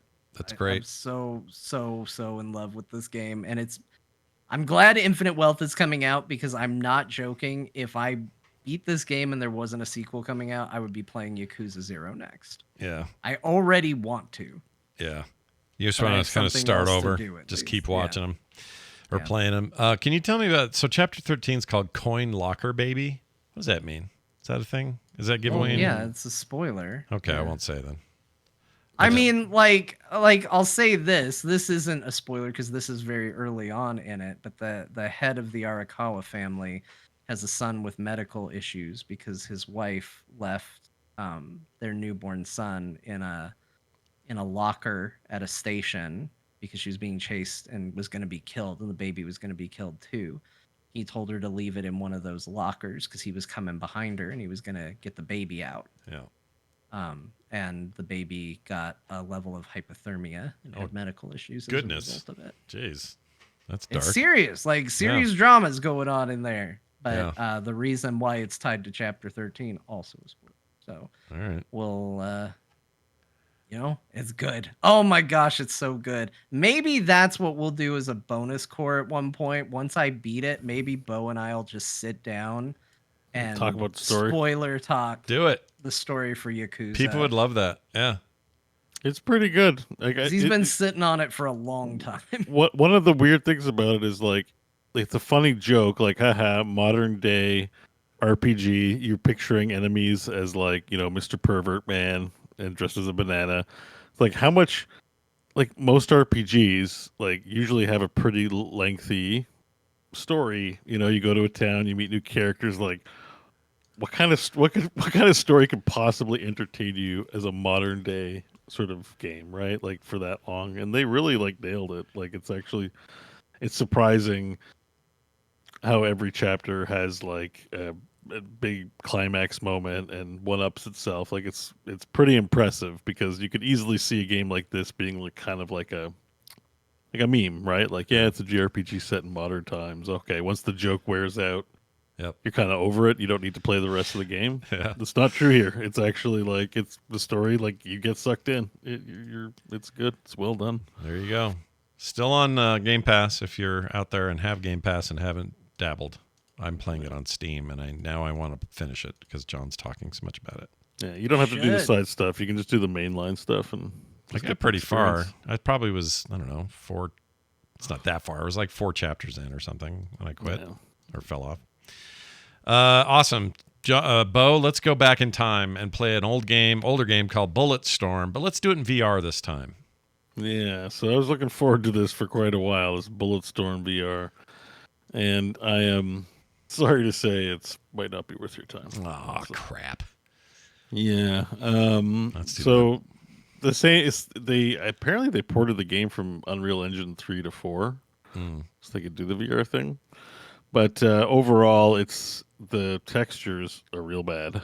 It's still the same great game. Like story wise, you're like it's Steve Bloom, it's stupid meathead shooter, like, guys, we gotta shoot the guy. Oh, the premise is that you're a bunch of assassins, but you find out you're killing innocent people instead of actual people, and you're a bunch of idiots. So the person you're confronting is like, "You dipshit! Why you call me on this line?" Like everyone's potty mouthed and edgy in that machismo kind of way. Yeah. The game even apologizes for itself in the beginning, where it has a disclaimer where it's like, this game is mostly left as is, which means there may be some insensitive stuff in there. So sorry about that. Like it actually just says that. It's a thing of its time, or whatever they always say. Yeah, and I'm like, well, it's not that old. It's like 12 years old, something like that. But well, a little more than that. They were this yeah. would have been what, a 360 and PS3 game mostly. And that's what it looks like. When I'm looking at this video, I just feel like I'm looking at an old 360 shooter. It was on PC too. I've played it on PC. I love this game. This game was really fun to play on PC. I think the main issue with the game so far is this trailer makes it look better than it is. The textures are like god awful. Like the texture mapping on stuff, like it mostly looks like barf. Not barf, but when there's like nothing to it. It looks better on the flat screen, but when in the 3D space, it's like, ugh. Yeah. The game itself is like, it's pretty all right. Like it's still got that DNA. Like I've got the grappling hook, and you point it at people and you whip them back, and then they're in slow motion and you shoot them. Like that part's all right. And there's some pretty good set pieces in this game, which may be kind of exciting to play in the VR space. But I don't know, it's just missing something, with the graphics looking kind of not the best, and just, I don't know, something about shooting the guys like just doesn't feel that satisfying or realistic. Like I know it's supposed to be arcadey, but they're charging like 45 Canadian for it. That's the thing. I think if this was like a $10, $20 route, then yeah, okay. But it's a really pricey mod for a pretty old game, and not suit. Oh, the other issue was like things like fire actually have visual distortions, like they didn't texture it or something properly in space. So it's like you could use work. Like it's just glaringly obvious that this kind of got kicked out of the door, not being the coolest experience. So I'd recommend it on a sale. This is like $10 if you really like the game and want to try it, but I think your money's better spent in other experiences. If you're brand new to VR, is that the problem? Is you've seen way better stuff because you're a little more versed. It's always a tough thing when you're taking an old game and porting it and charging money for it. Like Skyrim's pretty good, but it needs mods. I wouldn't recommend spending $80 on Skyrim, which is what they charge. It's get charged for full price for the limited amount of work they did. Borderlands 2 was actually a pretty good port of its era. Buying it now, we've come to have higher expectations over some things that I don't know that I'd recommend it for full price. But Borderlands 2 VR is not that bad. This is just feels very minimum effort, unfortunately, and just graphically, it's just so unimpressive. It's still a good game, it's still it has that full production value of a game with the story and all that stuff. But even the cutscenes, they lack visual quality. It's it's a really old game. You should be able to run this in the VR headset, looking good. Why does it look this bad? I don't understand. So. Yeah, I think even if you're new to VR, this would make you a little sad.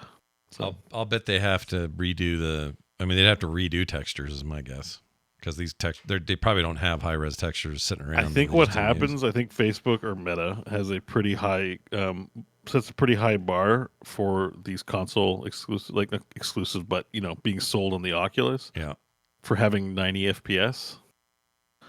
And I think that even with an older game, to ensure the quality, that bar of 90 FPS on games, they've got to cut a lot of fidelity out.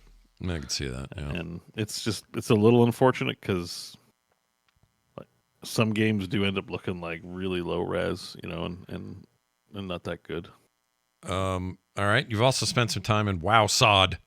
WowSod. Yeah, so the rest of the week, I haven't gotten into too many games. WoW has been ran away with me. We've covered this before. I pretty much have to take a break. I'm going to be playing Infinite Wealth next week. But, I'm sort of at a point where, this Saturday, for example, congratulations to the Core Guild. We ran 3 raids in BFD this Saturday. Nice. All successful, no wipes. 3 full clears. I did it on my hunter, my warrior, and my priest.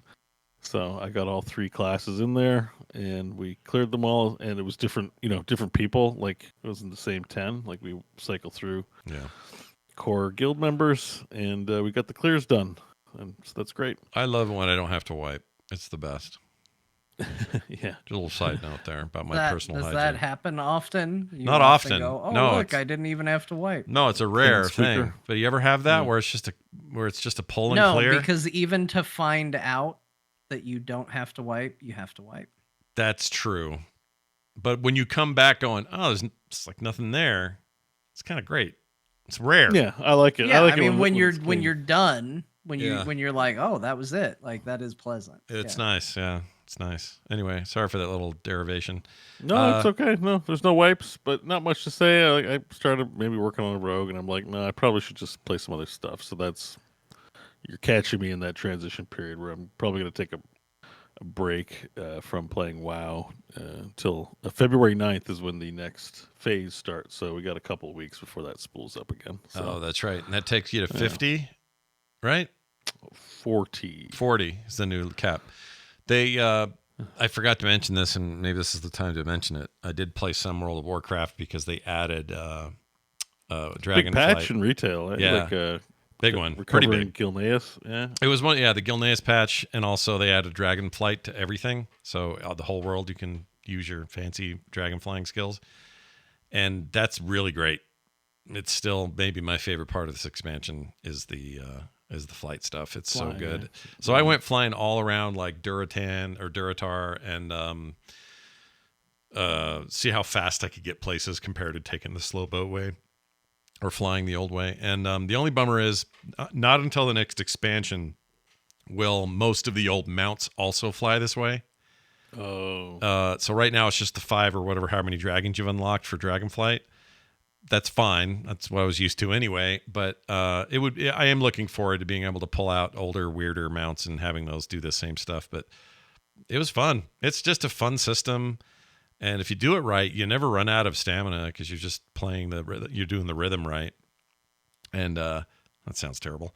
And you get back. I got all the way back to Orgrimmar in like no time at all. And it was just a fun little tour of the joint. And also got my Wastelander stuff before the month ends. They had a Wastelander. Oh, I was curious about that. I saw that, and I was like, everybody has to be pinging Scott about this. I like crazy. To add to the din of it, but yeah, like crazy. Yeah, they're basically Mad Max cosplay, or not cosplay, a transmog set that you can get at the what do they call it? Trading post. That's it. And I had way enough points to get it, so I did, and it's cool. It looks good. It's a little bright for my taste. I like my Wastelander stuff a little more gritty, but it's still pretty cool. And there's like weird shit falling off of it and funky smoke on the back, and it's good. It's like a little Mad Max inspired thing. But yeah, just flying around that way in old places is a weird vibe, and I like it. Super into that. Anyway, sorry, Bo. Didn't mean to. No, it's okay. There's definitely cool stuff going on in retail, and maybe one of these days I'll probably fire up the old retail and give it a go, but I haven't started that yet. Today's not that day. But Gilneas sounds like fun. I was like, I really don't know what's going on in Dragonflight. So I'm like, why are we in Gilneas? You all done with the Dragon Islands? Well, they did. So there is some new stuff there with the Dream. I don't know what. I have not paid super close attention to what they added there. So I'm supposed to go do that. I didn't have time. I just flew, and then after that, I'll go check out the Gilneas thing, which I assume is a kind of a scripted thing. I don't actually know. I haven't watched video or anything, so I don't know until I get there. But hey, I gotta help you, dude. Freaking what's his name needs help, Mister. What was what's his name? Gen Greymane. He can't do this alone. All right, we got to get in there. We got to help that furry man get his job done to reclaim his land and his name. So I'm going to help him. I'm happy to do it. Even as a horde, member of the horde, a stout member of the horde, I will help this pain in my ass freaking alliance bastard from years of pain, and I will help him reclaim his homeland. And I'm very excited about it. All right, tell me about your your Baldur's Gate 3 time. You did a little of that. No, let's just say there. I just marked the stuff down, the stuff I was doing. Just multiplayer game continues. That's nice. That's all I got to say about that. All right. I don't know if that's the time suck that WoW kind of is. Like it's just like a whole week went by. Yeah. And we're already doing another show, and I'm like, gosh dang, like yeah. It's a I lot. just feel a little. I don't have much that I play. Like it's like I feel like I put a lot of game time into stuff, but it feels like I didn't actually play a whole lot. So, so I'm like, I got to fix that for next week. An MMO will do that to you, for sure. Yeah. Zero Dawn did that for me, so I get it. All right, we're going to take a break. When we come back from our traditional break, we are going to do a Dear Martha. We got a Steam review all queued up today, so wait for that. That'll be awesome. We also have some other news of note, not a ton, but a little. We also got a call, an email, and a few other things. No mashup today, though. Jamie's still working on it. I checked in with him. He's doing good, just busy. Got a lot of clips to capture and get all that worked out. So we got a mashup coming at some point. But anyway, stay tuned for all of that stuff because we will be right back. Before we get going, I laughed during that because I got a text from my wife and I was like, uh-oh, what's going on? Because she and the kids are out. Yeah. And the text message read, your son just dropped a deuce so bad he begged to be changed. That's amazing. Kids usually don't care. I mean, they're irritated because they got a butt full of goo or whatever, but the fact that it could be that bad that he wants to stop everything and change me, I love it. Apparently, she had to take him out to the car and do a complete change because he hated it that much. That's really funny. Do you have a cat, Bo? Hold on. Did I hear him just talking to a cat? Scott looked absolutely alarmed. I am alarmed. Oh, you do have a cat. Whose cat is this?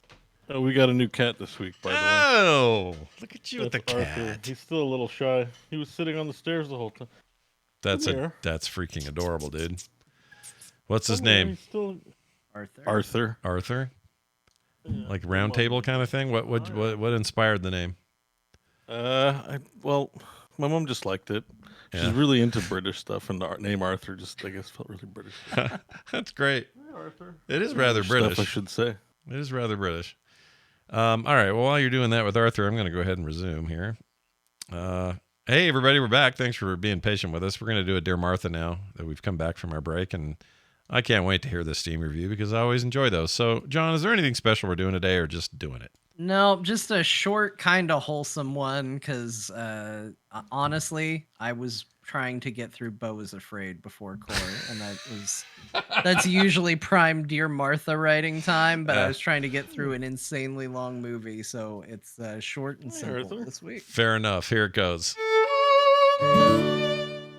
My dearest Martha, I present to you now my review for Yakuza Like a Dragon.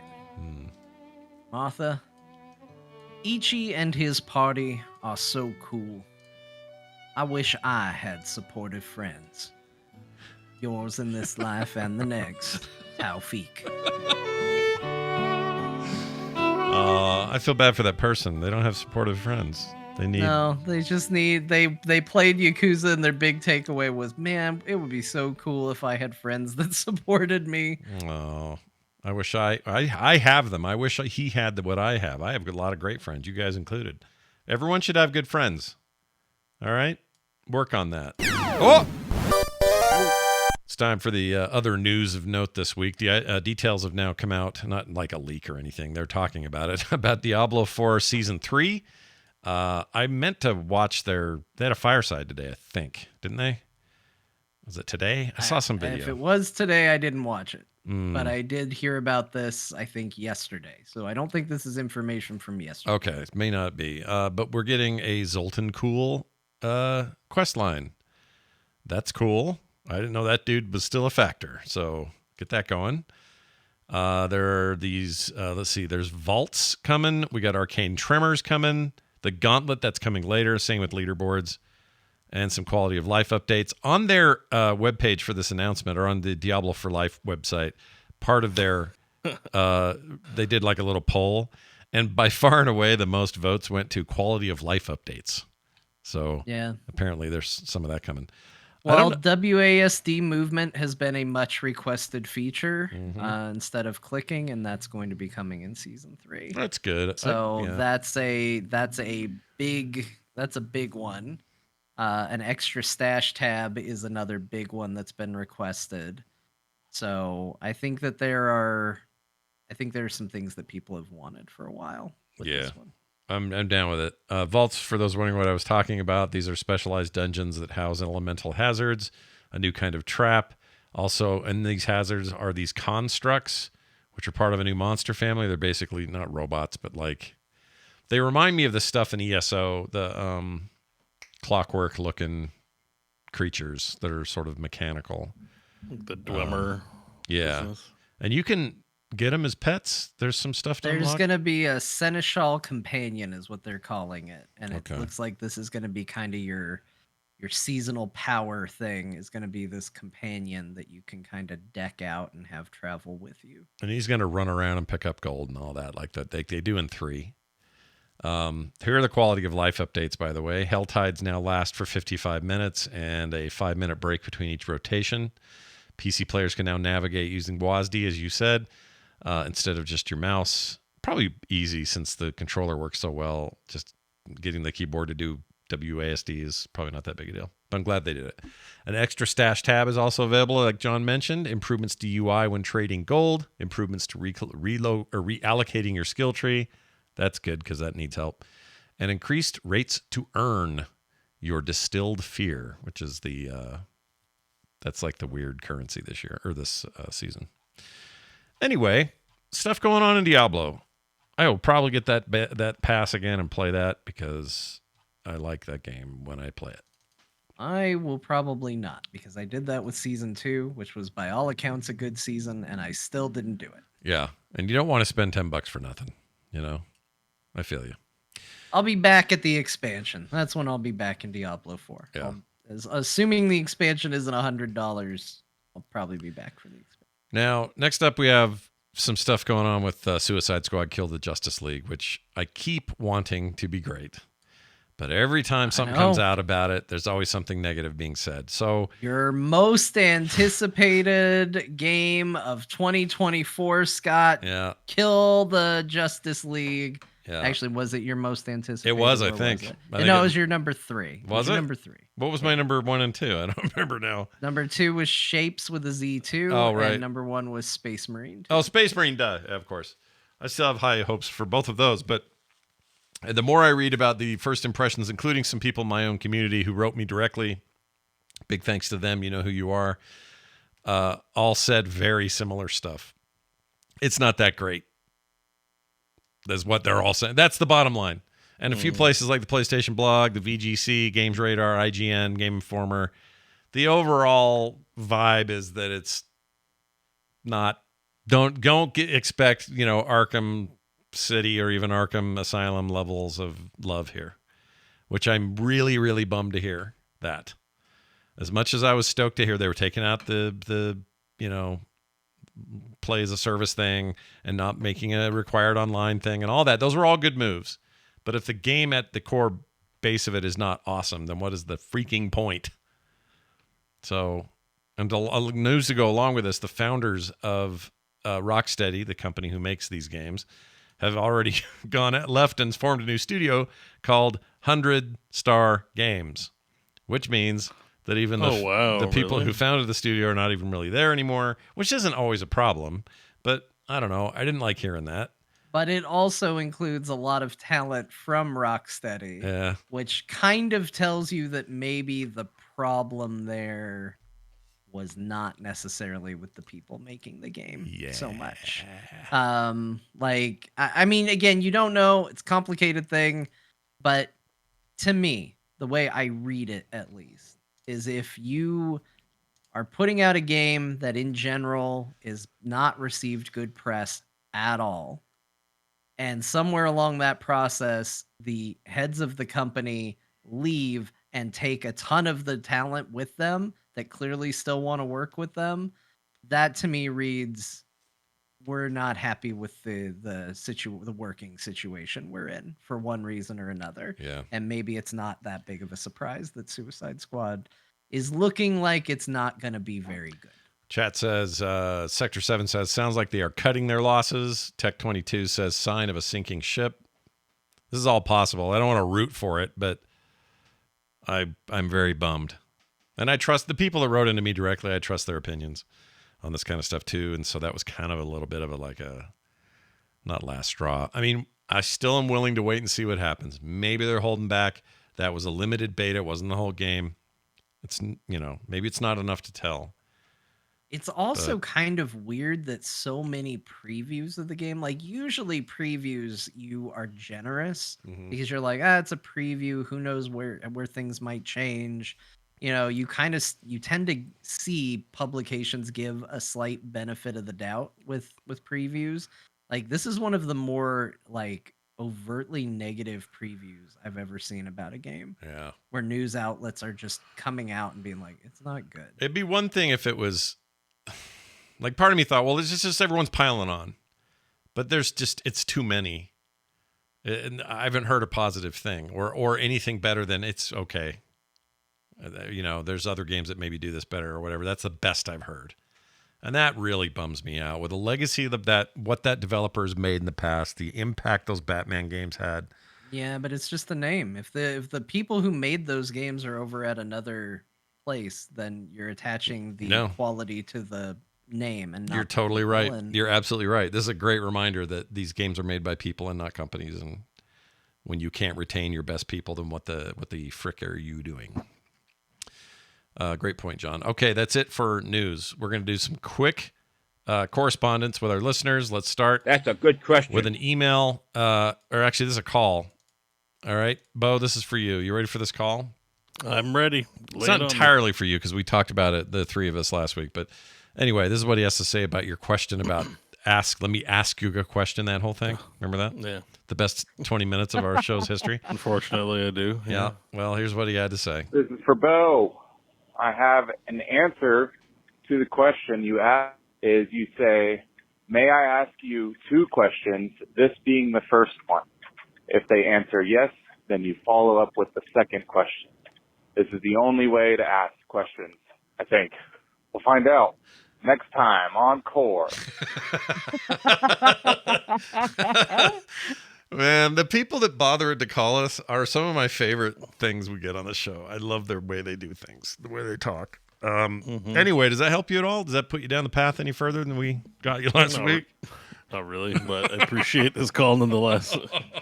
I feel like last week, I feel like 2 weeks ago, we had a nice clean pool that Bo threw a lot of mud in. Last week, it felt like we spent 20 minutes. It was a long time, but we worked on cleaning that pool. Yeah. And now I feel like this week another caller called in and just chucked another bit of mud in the pool again. Little turd at the deep end. Only two questions, but nobody does that, right? Nobody's like, "Can I ask you a question?" And then, or can I ask says their question like they're going to ask both. Yeah, they're not going to go. Let me ask you one of two questions. No one's ever done that to me. Well, yeah, but if you say, "Can I ask you a question?" you could technically get some clever a-hole to say you just did. Oh. But the point was like, what else would you be asking? That is the point. Like, can I ask you a question? Well, can you just say your question? Yeah, asking is inherently asking a question. Yeah, that's why this guy is saying you have to do two questions because that inherently was a question. That's his idea, Yeah, but I kind of agree that I don't think it's enough. This doesn't get us any further up the. You can't ask me a compliment, Hey, Bo, can I ask you a compliment? Then what would you say? I have no idea what you're talking about. What do you want? I don't know what's expected of me. Yeah, I know. It's impossible. It doesn't make sense. Yeah. Now, the good news is our text that we got after this call, these both came to the 801-471-0462. This text is about kind of the same thing, and it says this. This is from Daunter X, who says, last week was the best final 20 minutes of any podcast I have heard in my life. Never shy away from stupid conversations. We love them. Daunter X. Well... I'm glad to receive that feedback. That lets us know that we're doing, that's okay. Because sometimes we wrap up the show and I go, man, I'm glad people like it. I'm really thankful for really thankful that y'all enjoy the show because it's Sometimes it's a question. Sometimes are we really doing the right thing? Sometimes we question ourselves. Sometimes I'll go back and listen because I just want to know how it went, and it always goes better than I think. It's always more fun than I remember it being. True. So I think we are good at not knowing that was great. That was a great 20 minutes until we were either it's pointed out to us or we hear it ourselves. And it was. I went and listened to it last week. That just our final 20 minutes. I was going to make some animation audio for Carter to use because she wants to do some new stuff, and so I was just like farming it for that. It's not a very visual one though, like asking. No, I don't know. It didn't work as well, and I'll probably find something else. But it was really entertaining, and I thought it was entertaining while we were in the middle of it because I always do, but something about hearing it with fresh ears was like, oh my gosh, I haven't listened back to it. It must have been like I'm still in that mode where I'm like, I believe y'all, but when I remember back to it, I go, yeah, that was like I don't know. It just does. No, I understand. It doesn't seem that significant. I guess like it was. I was doing the same thing till I went back. I'm not saying we should all go back and listen to the show over and over. I mean, it's the way it plays out. Like a lot of the stuff just has to do with the timing or the how things roll out or whatever. Yeah, how things progress. Can't force it. It just kind of naturally comes out that way. Yeah. Like a poo that needs no paper, right? Right. Yeah. Yeah. That's a callback, folks. Yeah. A clean wipe. A clean wipe. I like that John had to clarify though that you needed to wipe. I know he's right. It's a very bad policy to just assume it's clean. Right? Never assume. Felt Never clean, assume. Pants back up. It's like, never worth it because the percentages are terrible. You're not gonna get never. That. I mean, look. I think we're all grown adults here on the show and in the audience. It's not helping our case. Have we all ever pulled the pants up and lived with that mistake? I have 100% confidence that I took care of everything. Nope. I mean, I've definitely done that and saw the resultant skid mark and go, I'm not going to trust my judgment on these issues ever again. No, maybe camping or something. I may have done that once or twice camping, but not in a civilized space. Yeah, like if you don't have a good access to toilet paper or a shithole or a lake, then maybe you do it camping.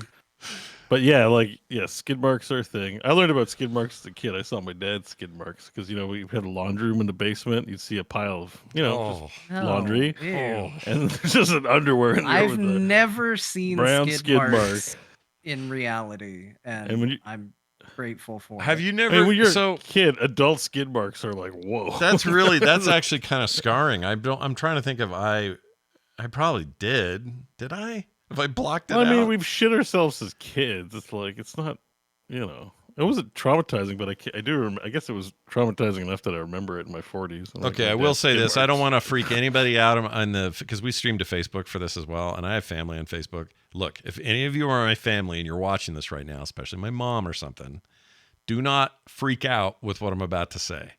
But I remember being kind of scarred, where at the age of like 12 or 13. I was looking for something in their room, my parents' room, and I found a bottle of lube in there for my parents.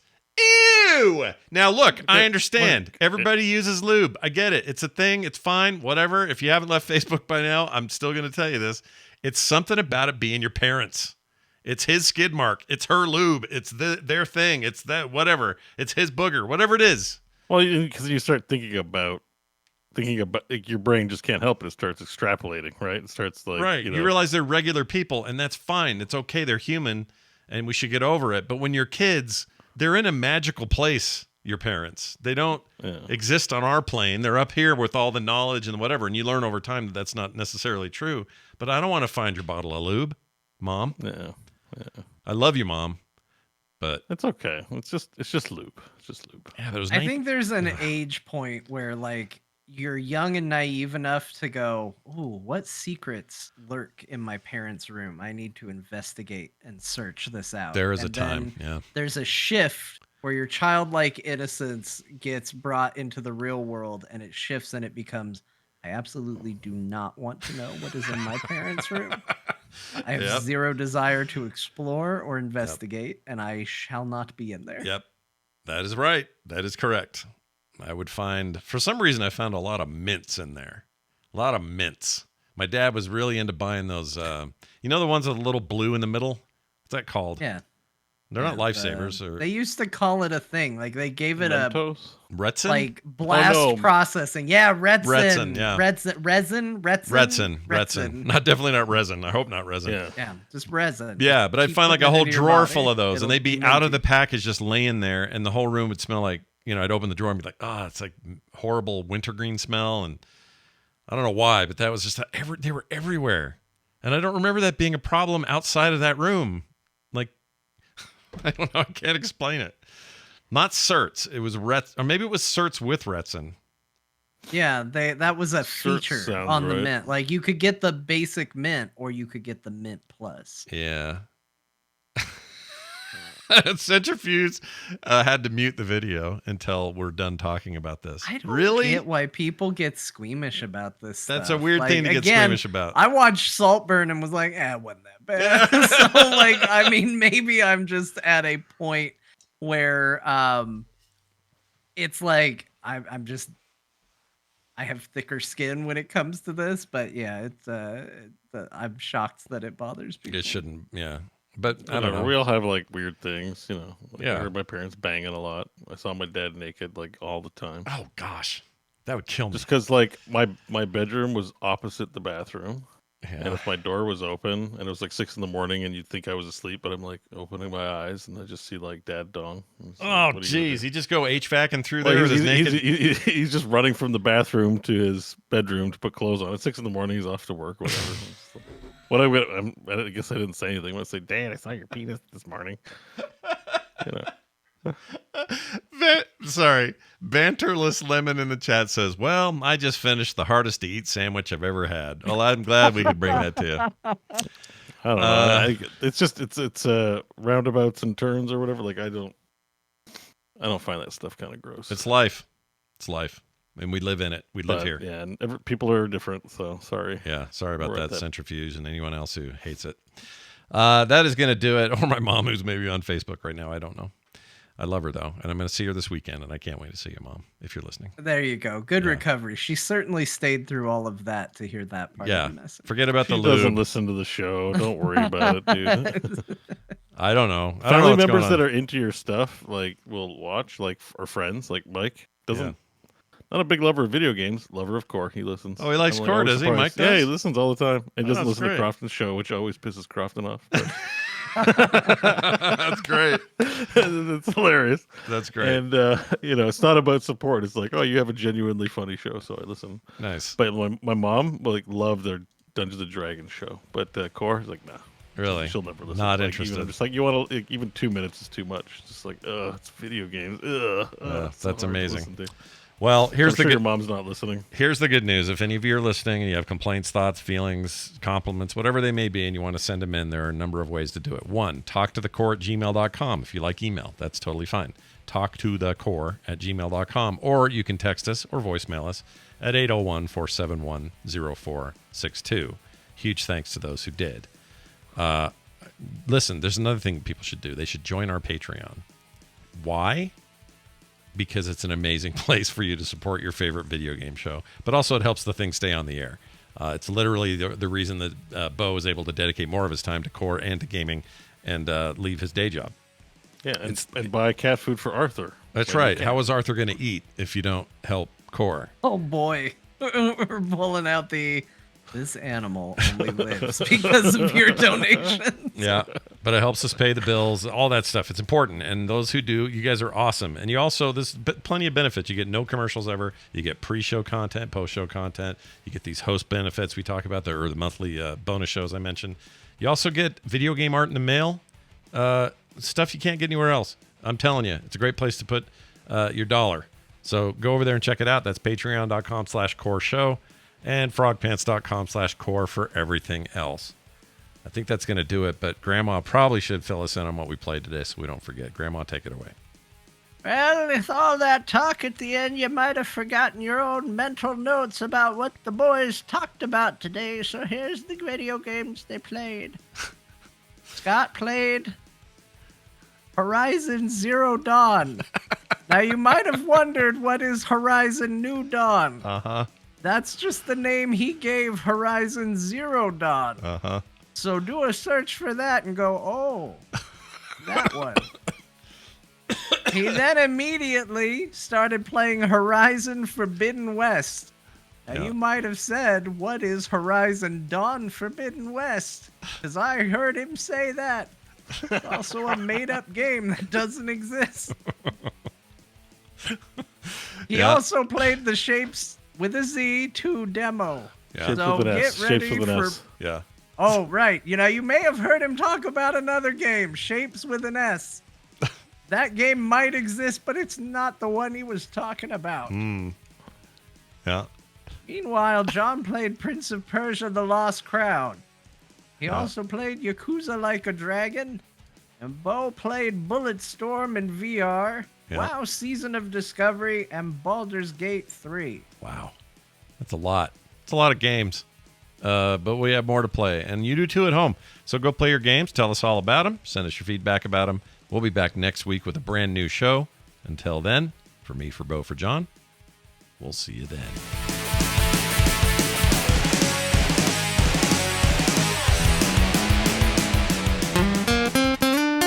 Get more at frogpants.com. Yaviska, you can't hide from me. Nope. I don't know. Why does the You Prince said Fresca. You can't hide from me. see Fresca? How come she has